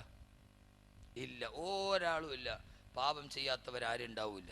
ഞാൻ വിളിച്ചു പറയണ്ട, ഉള്ളത് ഈത്തപ്പേര് കളയണ്ട. നമ്മുടെ പാപങ്ങൾ അല്ലാഹു പുറത്തു തരട്ടെ. പാപങ്ങൾ പൊറുക്കപ്പെടാൻ ഒരു വഴി ഞാൻ പറഞ്ഞിട്ട്, ഉമർ റളിയല്ലാഹു തആല അതിനു പകരം നന്മയുടെ രാത്രി ഉണ്ടാക്കി. നമ്മൾ ജീവിതത്തിൽ തെറ്റ് ചെയ്യാത്ത ആരുണ്ടാവില്ല. പാപം പൊറുക്കപ്പെടാൻ ഞാനൊരു കാര്യം പറഞ്ഞു തരട്ടെ. ഇൻഷാ അല്ലാഹ് ചെയ്യുമെന്ന് ഉറപ്പുള്ളവരൊക്കെ ഒന്ന് കൈ പൊക്ക് നോക്കട്ടെ. കൈയുള്ളവരൊക്കെ പൊക്ക്. ഇതെന്ത് തൊടുപുഴയോ? കൈയൊന്നും ഇല്ലേ? താത്തിയിട്. അള്ളാഹു കബൂലാക്കട്ടെ. പിന്നെ ആ മഹാസംഭവമൊക്കെ കഴിഞ്ഞു. ഇപ്പൊ ആളുകൾ മറ്റേ തൊടുപുഴക്കാരനെ കുറിച്ച് പറയണ കേട്ടാൽ സഹതാപ തരംഗുണ്ടാക്കി അയാൾ ചെയ്തതൊക്കെ മറന്നു എല്ലാവരും. അതങ്ങോട്ട് പോയി. ആ സഹതാപ തരംഗത്തിന്റെ ഇടയിൽ അദ്ദേഹത്തിന്റെ ഭാര്യ ആത്മഹത്യ ചെയ്തു, അയാൾക്ക് ജോലി കൊടുത്തില്ല. ഇതൊക്കെ ചെയ്താരാ? പാളയം പള്ളിക്കാരാ. അയാളുടെ സഭയല്ലേ കൊടുക്കരുത്. അവസാനം അദ്ദേഹം ചെയ്ത മഹാപാതകം അതിൻ്റെ ഉള്ളിൽ അയച്ചുപോയി. അവസാനം ഒരു സോഫ്റ്റ് കോർണർ ഉണ്ടാക്കി ആ ഏറ്റവും വലിയ തെറ്റിനെ ന്യായീകരിച്ചു പത്രമുത്തശ്ശിമാരും മറ്റാളുകളും. കോളങ്ങൾ എഴുതി. രക്തസാക്ഷി, രക്തസാക്ഷി, ജീവിതത്തിന്റെ രക്തസാക്ഷി. അയാൾ ഒരു സമുദായത്തിന്റെ, ഒരു സമൂഹത്തിന്റെ, ഒരു വിശ്വാസത്തിന്റെ, ഒരു ആദർശത്തിന്റെ മനസ്സിൽ ചെതലരിച്ചത് എല്ലാവരും മറന്നുപോയി. ആ വേദന ആരും മറന്നുപോയി. അള്ളാഹു നമുക്കൊക്കെ അടയ്ക്കാത്ത കണ്ണുകൾ അള്ളാഹു നൽകി അനുഗ്രഹിക്കട്ടെ. നിങ്ങൾ നോക്ക്, അള്ളാഹു അടയ്ക്കാത്ത കണ്ണുകൾ അള്ളാഹു നൽകി അനുഗ്രഹിക്കട്ടെ. അള്ളാഹു നൽകി അനുഗ്രഹിക്കട്ടെ. റബ്ബ് നേരറിയാൻ 1 കോടി, നേരത്തറിയാൻ 2 കോടി, ഇനി ബാക്കി അറിയാൻ എത്ര കോടിയാ? എൻ്റെ പൊന്നുമോനെ, അള്ളാഹു സത്യം കാണാനുള്ള മനസ്സ് അള്ളാഹു നൽകി അനുഗ്രഹിക്കട്ടെ. പാപങ്ങൾ അള്ളാഹു പുറത്തു തരട്ടെ. ഒരു വഴി പറഞ്ഞു തരട്ടെ, ഇൻഷാ അല്ലാഹ് ചെയ്യുവോ? ഉറപ്പ്? ഉറപ്പ്? ആദരവായ പ്രവാചകൻ നബി മുഹമ്മദ് മുസ്തഫ, ഹബീബായ നബി മുഹമ്മദ് മുസ്തഫ സല്ലല്ലാഹു അലൈഹി വസല്ലമയുടെ അടുക്കൽ വന്നിട്ട് ഒരാൾ പറഞ്ഞു, നബിയേ അതിനബ്തു ദമ്മൻ കസീറാ, ഞാൻ ധാരാളം പാപങ്ങൾ ചെയ്തിട്ടുണ്ട് നബിയേ, ആ പാപങ്ങൾ പൊറുക്കപ്പെടാൻ ഒരു വടി എനിക്ക് പറഞ്ഞതാ നബിയേ. അള്ളാന്റെ റസൂല് പറഞ്ഞതെന്തെന്നറിയോ? പാതിരാത്രി മുഴുവനെ കരയാനല്ല, ഒരനാഥയെ നീ കണ്ടാൽ, ഒരു യതീമിനെ കണ്ടാൽ ആ യതീമിന്റെ തലയിൽ വാത്സല്യത്തോടെ നീ ഒന്ന് തടകി കൊടുക്കുക. നീ ചെയ്ത പാപങ്ങൾ അല്ലാഹു പുറത്തു തരുമെന്ന് ഹബീബായ നബി മുഹമ്മദ് മുസ്തഫ സല്ലല്ലാഹു അലൈഹി വസല്ലം. നീ ഒരു അനാഥയെ കണ്ടാൽ, ഒരു യതീമിനെ കണ്ടാൽ തലയിൽ ഒന്നൊരു പിതാവിന്റെ വാത്സല്യത്തോടെ തടക്, അല്ലാഹു നിന്റെ പാപങ്ങൾ പുറത്തു തരുമെന്ന് നബി മുഹമ്മദ് മുസ്തഫ.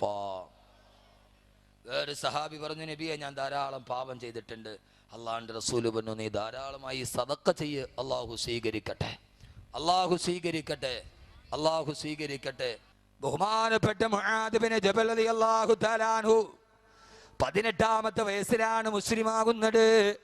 ഏതാണ്ട് 36 വയസ്സ് വരെ ജീവിച്ചിരുന്നു ബഹുമാനപ്പെട്ട മുആദ് ബിൻ ജബൽ റളിയല്ലാഹു അൻഹു. അവസാനം ഇസ്ലാമിക ചരിത്രത്തിന്റെ പണ്ഡിത കുലപതിയായി മുആദ് ബിൻ ജബൽ റളിയല്ലാഹു അൻഹു. എൻ്റെ പ്രിയപ്പെട്ട ചെറുപ്പക്കാരാ, നിങ്ങൾക്കറിയുമല്ലോ ബഹുമാനപ്പെട്ട സഅദ് ബിൻ മുആദ് റളിയല്ലാഹു അൻഹു 30ാമത്തെ വയസ്സിലാണ് മുസ്ലിമാകുന്നത്. 36ാമത്തെ വയസ്സിലാണ് വഫാത്താകുന്നത്. 30ാമത്തെ വയസ്സിൽ മുസ്ലിമായ സഹാബിയാണ് സഅദ് ബിൻ മുആദ്. സഅദ് ബിൻ മുആദ് ഇങ്ങോട്ട് നോക്ക്, 30ാമത്തെ വയസ്സിലാണ് മുസ്ലിമായത് സഅദ് ബിൻ മുആദ് റളിയല്ലാഹു അൻഹു. 36ാമത്തെ വയസ്സിലാണ് വഫാത്തായത്. മുസ്ലിമായിട്ട് എത്ര നാൾ ജീവിച്ചു? ഇങ്ങോട്ട് നോക്ക്, മുസ്ലിമായിട്ട് എത്ര നാൾ ജീവിച്ചു? 6. ഞാൻ മുസ്ലിമായിട്ട് ജീവിക്കാൻ തുടങ്ങിയിട്ട് വർഷം എത്രയായി? 36 കഴിഞ്ഞു. നിങ്ങൾ 10, 20 കഴിഞ്ഞവരുണ്ട്, 30 കഴിഞ്ഞവരുണ്ട്, 40 കഴിഞ്ഞവരുണ്ട്, 50 കഴിഞ്ഞവരുണ്ട്, 60 കഴിഞ്ഞാലും കൂട്ടത്തിലുണ്ടോ? കൈവക്കാൻ വന്നാൽ പൊക്കൂല. 60 കഴിഞ്ഞാലും ഉണ്ടാ? കൈവക്കി ഉപ്പന്ന് പൊക്ക്. ഇനി നിങ്ങൾക്ക് 60 ആയില്ല എന്ന് ആരെങ്കിലും പറഞ്ഞാൽ പിന്നെ സന്തൂർ തേച്ച് കുളിക്കണം എന്ന് പറയേണ്ടി വരും.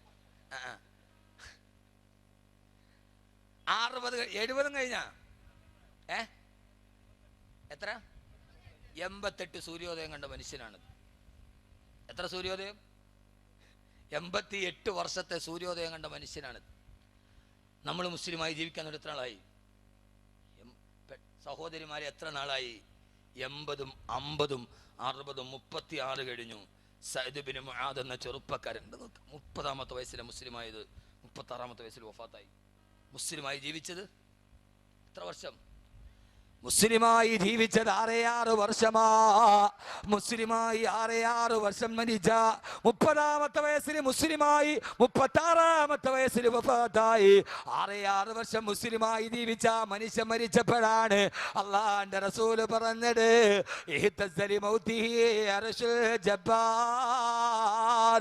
ആ മനുഷ്യൻ മരിച്ചപ്പോ അള്ളാന്റെ അർശ് പോലും കുലുങ്ങിപ്പോയി. 6 വർഷത്തെ ജീവിതം കൊണ്ട് പടച്ചറപ്പിന്നെ അർശിനെ കുലുക്കാൻ കഴിഞ്ഞവർ. നീ ആരായിട്ടെന്ത്? ഞാൻ നാളെ മരിച്ചോന്നറിയില്ല. സഹോദരങ്ങളെ, ഞാൻ ഇന്നലെ ഇതേ സമയത്ത് പ്രസംഗിക്കുന്നത് തൃശ്ശൂർ ജില്ലയിലാണ്. അവിടെ ഇതേപോലെ ചെറുപ്പക്കാരുടെ സംഘടന നടത്തിയവള് കൂട്ടുകാർ വന്നിട്ട് പറഞ്ഞു, ഉസ്താദേ ദുആ ചെയ്യണം. ഈ പ്രസംഗത്തിന് ഞങ്ങളുടെ കൂടെ ഉണ്ടായിരുന്ന 10ാം ക്ലാസ്സിൽ പഠിക്കുന്ന ഒരു കുട്ടി മരിച്ചുപോയി. എങ്ങനെയാ മരിച്ചത്? പോസ്റ്റർ ഒട്ടിച്ചിട്ട് തിരിച്ചു വന്നതാണ്. സാധാരണ നമ്മൾ തുമ്മുന്നത് പോലെ ഒന്ന് തുമ്മിയപ്പോ രക്തം വെളിയിൽ വന്നു. ആ കുട്ടി അവിടെ വീണു മരിച്ചു. തുമ്മിയതാണ്. ആ കുട്ടി അവിടെ വീണു മരിച്ചു. ഞാൻ നാളെ മരിച്ചാൽ ഏത് അർശാണ് കരയുന്നത്? 6 വർഷത്തെ ഇസ്ലാം കൊണ്ട് മരിക്കുന്ന സമയത്ത് ആ മനുഷ്യന്റെ റൂഹ് വിട പറഞ്ഞപ്പോ ആകാശത്തിൽ പടച്ചിറപ്പിന്റെ അർശ് കുലുങ്ങിയില്ലേ? ലക്ഷക്കണക്കിന് മലക്കുകൾ ഭൂമിയിലേക്ക് വന്നില്ലേ മയ്യത്ത് നിസ്കരിക്കാൻ? 6 വർഷം മുസ്ലിമായി ജീവിച്ചിരുന്ന ആ മനുഷ്യന്റെ മയ്യത്ത് നിസ്കാരത്തിൽ പങ്കെടുക്കാൻ 10,000-കണക്കിന് മലക്കുകൾ വന്നപ്പോ കാല് ചവിട്ടാൻ സ്ഥലമില്ലാതെ ഹബീബായ നബി മുഹമ്മദ് മുസ്തഫ സല്ലല്ലാഹു അലൈഹി വസല്ലമ കാല് പൊന്തിച്ചു പിടിച്ച് നടന്നു പോയില്ല മുഅ്മിനീങ്ങളെ. അതുകൊണ്ട് എത്ര നാള് ജീവിച്ചെന്നല്ല, എത്ര മനോഹരമായി ജീവിക്കാൻ കഴിഞ്ഞെന്ന. ഏത് സമയത്ത് മരിച്ചാലും, ഏത് സമയത്ത് വിട പറഞ്ഞാലും, ആ സമയത്ത് സ്വന്തം വീടിന്റെ ഉമ്മറപ്പടിയുടെ മുകളിൽ വെള്ളത്തുണിയിൽ പൊതിഞ്ഞിട്ട് കിടക്കുമ്പോ മരണമാണ് നന്നാവേണ്ടത്. അബൂലുലുആ എന്ന മതഭ്രാന്തന്റെ കുത്തേറ്റ് കുടൽമാല വെളിയിലേക്ക് ചാടി മകനായ അബ്ദുല്ലാഹിബ്നു ഉമറിന്റെ മടിയിൽ തലവെച്ച് കിടക്കുമ്പോ ബോധം വീഴുന്നുണ്ട്, ഇടയ്ക്ക് ബോധം നഷ്ടപ്പെടുന്നുണ്ട്. ബോധം വീണപ്പോ ഉമർ റളിയല്ലാഹു അൻഹു പറഞ്ഞു, മോനെ അബ്ദുല്ലാ, നിന്റെ വാപ്പയുടെ ശിരസെടുത്തിട്ട് മണ്ണിലേക്ക് വെക്കുമോനെ. എന്തിനാ വാപ്പാ? നിന്റെ വാപ്പ നിസ്സാരക്കാരനായിട്ട് മരിച്ചു പോകട്ടെ. നിന്റെ വാപ്പ ഒരു കാലത്തെ തെമ്മാടിയാണ്. നിന്റെ വാപ്പ ഒരു കാലത്ത് കള്ളു കുടിച്ച് നടന്നവനാണ്. അവൻ മരിക്കും, അവന്റെ തല ഒരു മനുഷ്യന്റെ മടിയിലല്ല, ഉമറിന്റെ ശിരസ് പച്ചമണ്ണിലിരിക്കട്ടെ. അതുകൊണ്ട് എന്റെ ശിരസ് എടുത്തിട്ട് മണ്ണിൽ വെക്കാൻ പറഞ്ഞു സയ്യിദുനാ ഉമർ ഇബ്നുൽ ഖത്താബ്. എന്നിട്ട് മകനോട് പറഞ്ഞു, കുടൽമാല വെളിയിലേക്ക് കിടക്കുകയാണ്. ആ കുടൽമാല ഇടത്തെ കൈ കൊണ്ട് തന്റെ വയറ്റിലേക്ക് ചേർത്ത് പിടിച്ചിട്ട് മകനോട് പറഞ്ഞു, മകനെ അബ്ദുല്ലാ, ഞാൻ മരിച്ചാലും മയ്യത്ത് കുളിപ്പിക്കുന്ന വെള്ളത്തിൽ കർപ്പൂരം ചേർക്കാൻ പാടില്ല. നിസ്സാരക്കാരനായിട്ടേ ഉമറിനെ ഖബറടക്കാവൂ. ഇത് കേട്ട സഹാബത്ത് പൊട്ടിക്കരഞ്ഞു.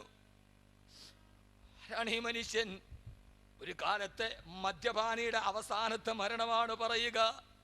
കുടൽമാല മുഴുവനും വെളിയിലോട്ട് വീണ് കിടക്കുന്ന കുടൽമാല എടുത്തേ കൈകൊണ്ട് വയറ്റിലേക്ക് ചേർത്ത് പിടിച്ചിട്ട് താഴെ കിടക്കുന്ന ഈത്തപ്പന മരത്തിന്റെ ഒരു ഓല കയ്യിലെടുത്തു. എന്നിട്ട് കരയാൻ തുടങ്ങി. യാ ലൈതനീ കുന്തു മിഥില ഹാദാ, യാ ലൈതനീ കുന്തു മിഥില ഹാദാ. അല്ലാഹുവേ, ഞാൻ ഇതേപോലെ ഒരു ഈത്തപ്പന മരത്തിന്റെ ഓലയായിരുന്നെങ്കിൽ നാളെ ഞാൻ നിന്റെ മുമ്പിലേക്ക് വരികയാണ്, മഹ്ശറയിൽ നിൽക്കുകയാണ്. അല്ലാഹുവേ, ഞാൻ എൻ്റെ ജീവിതത്തെ കുറിച്ച് നിന്നോട് കണക്ക് പറയേണ്ടി വരുമായിരുന്നില്ലല്ലോ അല്ലാ. മരിക്കുന്ന നേരത്തെ റബ്ബേ, കുടൽമാല താഴെ വീഴുമ്പോഴും വേദന അറിഞ്ഞില്ല. ഈത്തപ്പന മരത്തിന്റെ ഓലയെടുത്ത് കയ്യിൽ വെച്ചിട്ട് യാ ലൈതനീ കുന്തു മിഥില ഹാദാ, ഞാനൊരു ഈത്തപ്പന മരത്തിന്റെ ഓലയായി നീ എന്നെ ജനിപ്പിച്ചിരുന്നെങ്കിൽ ഞാനിതാ മരിക്കാൻ പോകുന്നു, ആഖിറത്തിൽ നിന്റെ മുമ്പിലേക്ക് വരിക. ഉമറിന്റെ അവസ്ഥ എന്താണെന്നറിയില്ല റബ്ബേ. അല്ലാഹുവേ, പാതിരാത്രി വൃദ്ധയുടെ കാട്ടം പോലും ആഖിറത്തെ ഓർത്തിട്ട് കൊടുത്ത മനുഷ്യന്റെ അവസാനത്തെ സമയം. എൻ്റെ പ്രിയപ്പെട്ട സഹോദരൻ, അല്ലാഹുവേ, എനിക്കറിയില്ല തമ്പുരാനെ നാളെ ആഖിറത്തിന്റെ അവസ്ഥ എന്താന്ന്. എൻ്റെ പൊന്നു ചെറുപ്പക്കാരാ, ഈ രാത്രിയും പകലും ആഭാസം ചെയ്ത് മാഹിയിലെ പെണ്ണിനെ കണ്ടുക, ചൊക്ലിയിലെ പെണ്ണിനെ കണ്ടില്ലെങ്കിൽ ഇങ്ങോട്ട് വാ, എന്തടി പെണ്ണിനെ കാണിച്ചു കൊടുക്കാൻ പോണത്? ആഭാസത്തിന് ഇന്ന് ലോകത്തിന്റെ അവസ്ഥ. മൈനസിന് പ്രചാരം കൂടുക,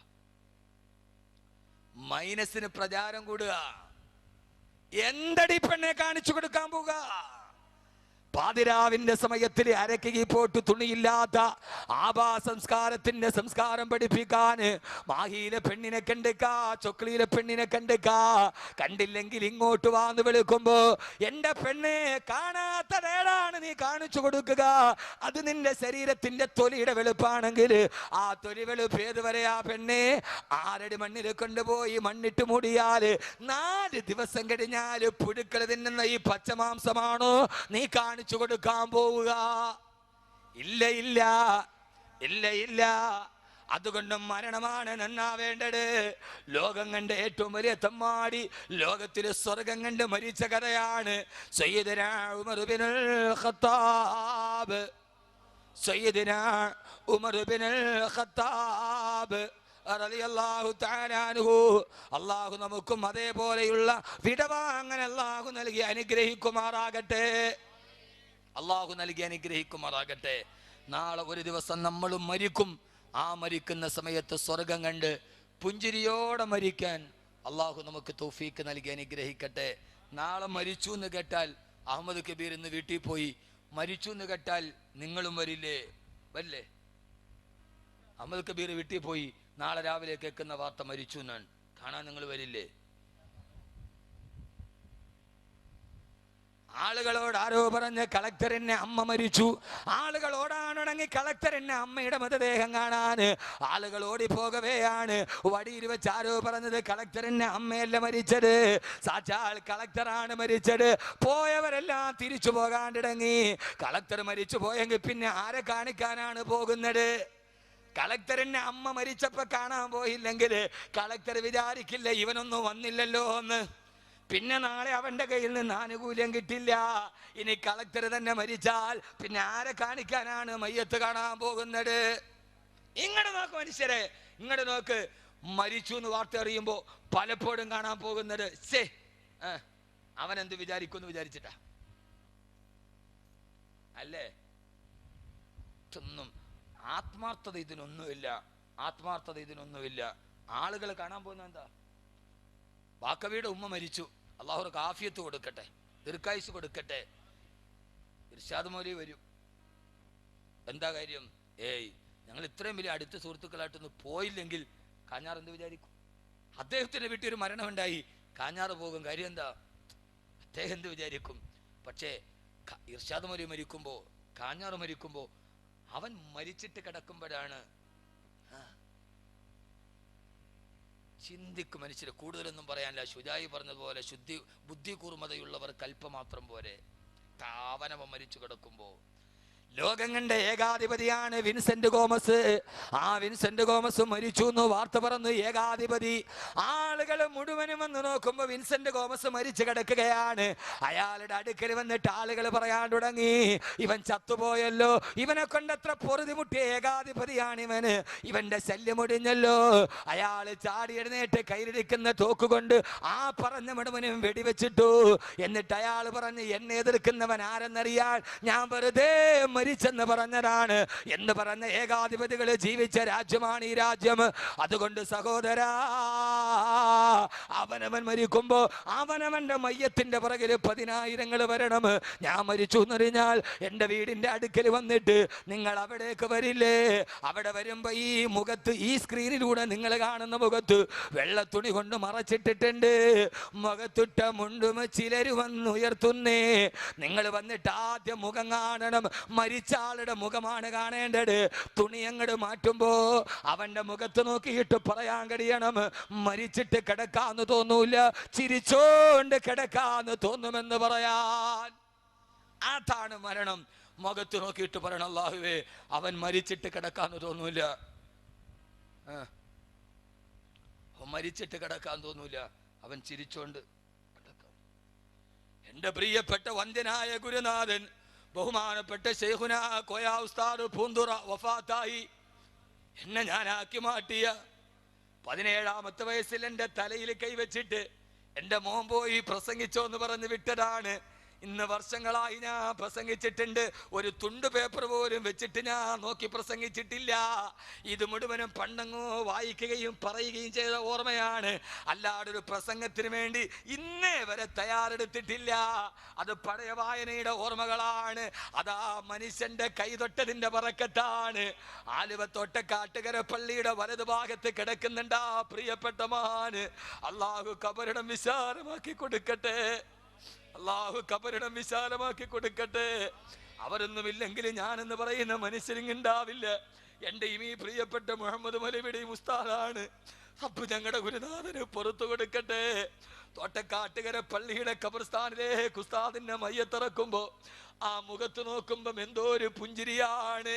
അനുശോചന യോഗത്തിനാണ് ആ പള്ളിയുടെ പ്രസിഡന്റ് പറഞ്ഞത്, കോയ ഉസ്താദ് മരിച്ചു എന്നറിഞ്ഞിട്ട് കാണാൻ പോയപ്പോ കോയ ഉസ്താദ് മരിച്ചു കിടക്കുന്ന കാഴ്ച കണ്ടപ്പോ എനിക്കും മരിക്കാൻ കൊതി തോന്നിപ്പോയെന്ന്. ആരുടെ കുട്ടിയെ? തിരുവനന്തപുരത്ത് ജീവിച്ചിരുന്ന മനുഷ്യന്റെ കഥയാണിത്. 3 മാസം മുമ്പ് ആ മനുഷ്യൻ മരിച്ചു കിടക്കുന്നത് കണ്ടപ്പോ ആളുകൾ പറഞ്ഞു, ഞങ്ങൾക്ക് മരിക്കണമെന്ന് കൊതി തോന്നിപ്പോയി. അങ്ങനെ മരിക്കണം. ജീവിതത്തിൽ ആർക്കും ആരുമാവാം, കോടീശ്വരനാകാം, ലക്ഷാധിപതിയാവാം. അതിനൊന്നും വേണമെന്നില്ല. ബിസിനസ് ചെയ്യാം, ലാഭം കിട്ടാം, വസ്തുക്കച്ചവടം ചെയ്യാം, ഗൾഫിന്റെ വരുമാനം ഉണ്ടാവാം. കോടിപതിയാവാനും ലക്ഷാധിപതിയാവാനും മുഖ്യമന്ത്രിയാവാനും പ്രസിഡന്റ് ആവാനും ഒരു ബുദ്ധിമുട്ടുമില്ല. അത് ആർക്കും കിട്ടും. പക്ഷെ ഈ ഭാഗ്യം മാനസാന്തരം വന്നവനെ കഴിയൂ. മരിക്കുന്ന സമയത്ത് മുഖത്ത് വന്ന് തുണി തുക്കി നോക്കിയിട്ട് പറയണം, ഇവൻ മരിച്ചിട്ട് കിടക്കാന്ന് തോന്നൂല. എന്തിനായി വെള്ളിയാഴ്ച വന്നത്? പറയണം, അല്ലാഹുവേ അല്ലാഹുവേ ദിനാരാവണം, അവന്റെ തെറ്റുകൾ മാറണം. ഗുനാഹോं की आदत छुटा मेरे मौला, मुझे नेक इंसान बना मेरे मौला. എന്റെ സർവ്വപാപങ്ങളും പുറത്തിട്ട് റബ്ബേ മരിക്കുന്ന സമയം മുത്തക്കിയായി പുഞ്ചിരിയോടെ മരിക്കാൻ ഞങ്ങൾക്ക് നീ തൗഫീഖ് നൽകണേ അല്ലാ. അവസാനം എൻ്റെ മയ്യത്ത് വീട്ടിൽ നിൽക്കുകയാണ്. എൻ്റെ ഉമ്മ കിടന്ന് കരയുകയാണ്. എൻ്റെ ഉമ്മ ഉറക്ക കരയുകയാണ്. ഇതേവരെ നിങ്ങളിൽ ആരെങ്കിലും നിങ്ങൾ ആരെങ്കിലും കണ്ട് കേട്ടിട്ടുണ്ടോ നിങ്ങളുടെ ഉമ്മ ഉറക്ക നിലവിളിക്കുന്നത്? കേട്ടിട്ടുണ്ടോ? ഉണ്ടോ? നിങ്ങളുടെ ഉമ്മ ഉറക്ക നിലവിളിക്കുന്ന നിലവിളി ശബ്ദം ആരെങ്കിലും ഉമ്മയുടെ നിലവിളി കേട്ടിട്ടുണ്ടോ? ഉണ്ടോ? ഉമ്മ ഉറക്ക കരയൂല. അതാ ഉമ്മ.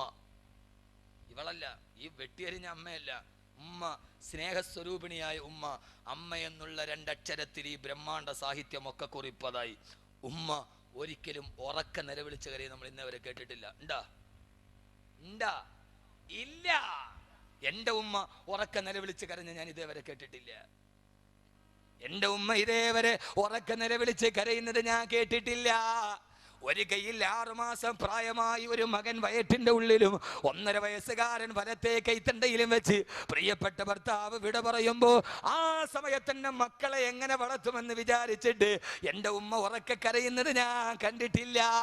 അവിടെ നിന്ന് 20 വർഷം കൂലിപ്പണി ചെയ്തിട്ട് ഈ മക്കളെ വളർത്തി ഹാഫിളാക്കി ആലിമാക്കി അവസാനം കോരിച്ചൊരിയുന്ന പേമാരിയുടെ നടുവ് ഒരു കീറപ്പായിൽ കിടന്നിട്ട് പാതിരാത്രി സമയത്ത് കുണ്ടിൽ വന്ന് വെള്ളം നിറഞ്ഞിട്ട് കിടക്കാൻ കഴിയാതെ പാതിരാത്രിയിൽ പേമാരി ചിതത്തു തെയ്യുമ്പോ 2 ആമക്കളെ ഇടത്തും വലത്തും കെട്ടിപ്പിടിച്ചിട്ട് തലചായ്ക്കാൻ കഴിയാത്ത സമയത്തും എൻ്റെ ഉമ്മയുടെ കണ്ണിൽ 2 തുള്ളി കണ്ണുനീരേ കണ്ടിട്ടുള്ളൂ. അന്നും അവരെ കരയുന്നത് ഞാൻ കണ്ടിട്ടില്ല. അവസാനം 10ാം ക്ലാസ് SSLC പൂർത്തിയായി നേരെ പോയി 7 മാസം കൊണ്ട് ഖുർആൻ മുഴുവനും മനഃപ്പാഠമാക്കി. ഒരു വെള്ളിയാഴ്ച രാവിലെ കൊച്ചു വീടിന്റെ ഉമ്മറത്തേക്ക് വന്നിട്ട് ഉമ്മ ഞാൻ ഹാഫിള എന്ന് പറഞ്ഞപ്പോ കെട്ടിപ്പിടിച്ചൊരു മുത്തം തന്നിട്ട് കണ്ണിൽ 2 കണ്ണുനീര് തന്നിട്ട് എൻ്റെ കൺമണിയെ നീ എനിക്ക് സ്വർഗത്തിലൊരു കിരീടം തന്നല്ലോ എന്ന് കരഞ്ഞു. അപ്പോഴും 2 കണ്ണുനീര് തുള്ളിയെ നിശബ്ദമായി കൊണ്ടുള്ളൂ. അവസാനം കല്യാണം കഴിഞ്ഞ് എൻ്റെ മക്കളെ താലോലിച്ച് അവർക്ക് മുത്തം കൊടുത്തിരിക്കുമ്പോഴും രാവിലെ ശനിയാഴ്ച ഇറങ്ങിപ്പോയി വെള്ളിയാഴ്ച രാവിലെ വഅ്ള് പറഞ്ഞ് തളർന്ന് സുബഹിക്ക് യാത്ര ചെയ്ത് വീട്ടിലിരിക്കുമ്പോ എൻ്റെ ഉമ്മ കഴിഞ്ഞ ആഴ്ച കെട്ടിപ്പിടിച്ചിട്ട് കരഞ്ഞു, മോനെ എങ്ങനെ ഇരുന്ന ശരീരമാണ് യാത്ര ചെയ്ത് വകുത് പറഞ്ഞ് ഈ കോലമായല്ലോ, ഇനിയെങ്കിലും ഒന്ന് വീട്ടിലിരുന്നുകൂടെ എന്ന് പറഞ്ഞ് ആ കണ്ണിൽ വെള്ളം നിറയുന്നത് ഞാൻ കണ്ടു. ഇന്നേ വരെ ഈ 36 വർഷത്തിന്റെ ഇടയിൽ എൻ്റെ കഥ പറഞ്ഞത് നിങ്ങളുടെ ഉമ്മ ഓർക്കാനാണ്. ഈ 36 വർഷത്തിന്റെ ഇടയിൽ എൻ്റെ ഉമ്മ ഉറക്കെ കരയുന്നത് ഞാൻ ഇതേവരെ കേട്ടിട്ടേ ഇല്ല. പക്ഷേ നാളെ 3 വെള്ള തുണിയിൽ പൊതിഞ്ഞിട്ട് അഹമ്മദ് കബീറിന്റെ മയ്യത്തെടുക്കുകയാണ്. ആ സമയത്ത് മോദിയും വിളിച്ചു പറഞ്ഞു, എല്ലാവരും കാണേണ്ടവരെല്ലാം കണ്ടോ, മയ്യത്തെടുക്കാൻ പോവുകയാണ്. കെട്ടി 3 കെട്ടും മുറുക്കി കെട്ടി 6 കാല് കട്ടിലിൽ നിന്നെയും കെട്ടി ലാ ഇലാഹ ഇല്ലല്ലാഹ് എന്നുറക്കെ ചൊല്ലി ഭാര്യ മക്കളോട് പോലും വീടയും ചൊല്ലി പള്ളിക്കാട്ടിലേക്കാണ് യാത്ര, പരലോകത്തേക്കുള്ള യാത്ര. പള്ളിക്കാട്ടിലേക്ക് പോവുകയാണ്. നന്നാട്ടുകാവ് പള്ളിയുടെ പുറകിലെ ഖബർസ്ഥാനിലേക്ക് നിന്റെ ഒടുക്കത്തെ യാത്ര പോവുകയാണ്. എല്ലാവരും പറഞ്ഞു, കാണേണ്ടവര് കണ്ടോ. ആ സമയത്തിന്റെ ഭാര്യ ഉറക്കെ കരയുന്നുണ്ട്, എൻ്റെ മക്കള് പുറകിൽ നിന്ന് വിളിക്കുന്നുണ്ട്, വാപ്പാ. പക്ഷേ പക്ഷേ പക്ഷേ യുനാദൂന ഖൽഫൽ ഐശി മൻ ലാ യുജിബുഹും വഖുർബുക ഫിദ്ദുനിയാ സരീഉൽ ഇജാബതി. എൻ്റെ മക്കളോട് മറുപടി പറയണമെന്ന് എനിക്ക് ആഗ്രഹമുണ്ട്, പക്ഷേ എൻ്റെ തൊണ്ടയിലെ വെള്ളം വെട്ടിപ്പോയല്ലോ. എൻ്റെ വീട്ടിൽ നിന്ന് എന്നെ മയ്യത്തെടുക്കുകയാണ്. ആ ഇലാഹ ഇല്ലല്ലാഹ്, ലാ ഇലാഹ ഇല്ലല്ലാഹ്. ആ സമയത്താണ് വീടിന്റെ ഉള്ളിൽ നിന്ന് ഉറക്ക ഒരു നിലവിളി കേട്ടത്. അതെന്റെ ഉമ്മയുടെ നിലവിളിയാണ്. ക്ഷമ വിട്ട ഉമ്മയും പൊന്നുമകനെ എന്നെ കൈവിട്ടു പോയോ കാണലെന്നാ നിന്നെ. ക്ഷമ വിട്ട ഉമ്മയും പൊന്നുമകനെ എന്നെ കൈവിട്ടു പോയോ കാണലെന്നാ നിന്നെ. കൺമണിയെ നീ പോവുകയാണോ? മടിത്തട്ടിലിരുത്തി നിനക്ക് ഞാൻ അമ്മയും ഞെപ്പാല് തന്നത് മുതൽ ഇന്നീ വാർദ്ധക്യകാലത്തൊരു തുള്ളി ഭക്ഷണം എനിക്ക് തന്നത് നീയാണ്. കൺമണിയെ മണ്ണിന്റെ അടിയിലേക്ക് നീ പോവുകയാണോ? എൻ്റെ കണ്ണേ കരളെ, ഇനി എന്നാണ് ഈ ഉമ്മ ഈ പൊന്നുമോനെ കാണുക? എന്നാണ് എൻ്റെ ഉമ്മയുടെ നിലവിളി ആദ്യം ഉച്ചത്തിൽ ഞാൻ കേട്ടത്. എന്നാണ് നമ്മുടെ ഉമ്മ ജീവിതത്തിൽ ആദ്യമായി ഉറക്കെ കരഞ്ഞത്. ഉമ്മ ഉറക്കെ കരയും, ഭാര്യ കെട്ടിപ്പിടിച്ചു കരയും, ജീവിതത്തിൽ വന്നിട്ട് എന്നെ ഒറ്റയാക്കി പോയല്ലോ. മക്കള് നെഞ്ചത്തടിച്ച് കരയും. മലയാളത്തിന്റെ സിനിമാ നടൻ പറഞ്ഞു, മക്കളോട് ഞാൻ പറയാറുണ്ട്, മക്കളെ വാപ്പ മരിക്കുമ്പോൾ നിങ്ങൾ വാപ്പാടെ മയ്യത്തി പിടിച്ച് കരയരുത്, വാപ്പ മരിക്കുമ്പോൾ നെഞ്ചും വിരിച്ചിട്ടാ കിടക്കണേന്ന്. മരിച്ച ആരുടെ നെഞ്ചാടാ വിരിയാത്തത്? ഏത് മെലിഞ്ഞവനും മരിച്ചാൽ അവൻ തടിച്ചു വീർക്കും, അവനെ നെഞ്ച് വീർക്കും. മക്കള് കരയുന്നുണ്ട്. ആ സമയത്ത് എനിക്ക് ചിരിക്കണം. എനിക്ക് എൻ്റെ ഭാര്യ കരയുന്നു, എൻ്റെ മക്കള് കരയുന്നു, നിന്റെ ഭാര്യ കരയുന്നു, നിന്റെ മക്കള് കരയുന്നു, നിന്റെ ഉമ്മ നിലവിളിക്കുന്നു, കൂട്ടുകാര് കരയുന്നു. ആ സമയത്ത് ഞാനാണെങ്കിലോ പള്ളിക്കാട്ടിലേക്ക് സന്തൂക്ക് കെട്ടിൽ പോവാ. ആ സമയത്ത് എല്ലാവരും എൻ്റെ പുറകിൽ നിന്ന് കരയുമ്പോൾ മയ്യത്ത് കെട്ടിൽ മലന്ന് കിടന്നിട്ട് എനിക്ക് ചിരിക്കണം, ആത്മാവിന് ചിരിക്കണം. അള്ളാഹു തൗഫീക്ക് നൽകട്ടെ.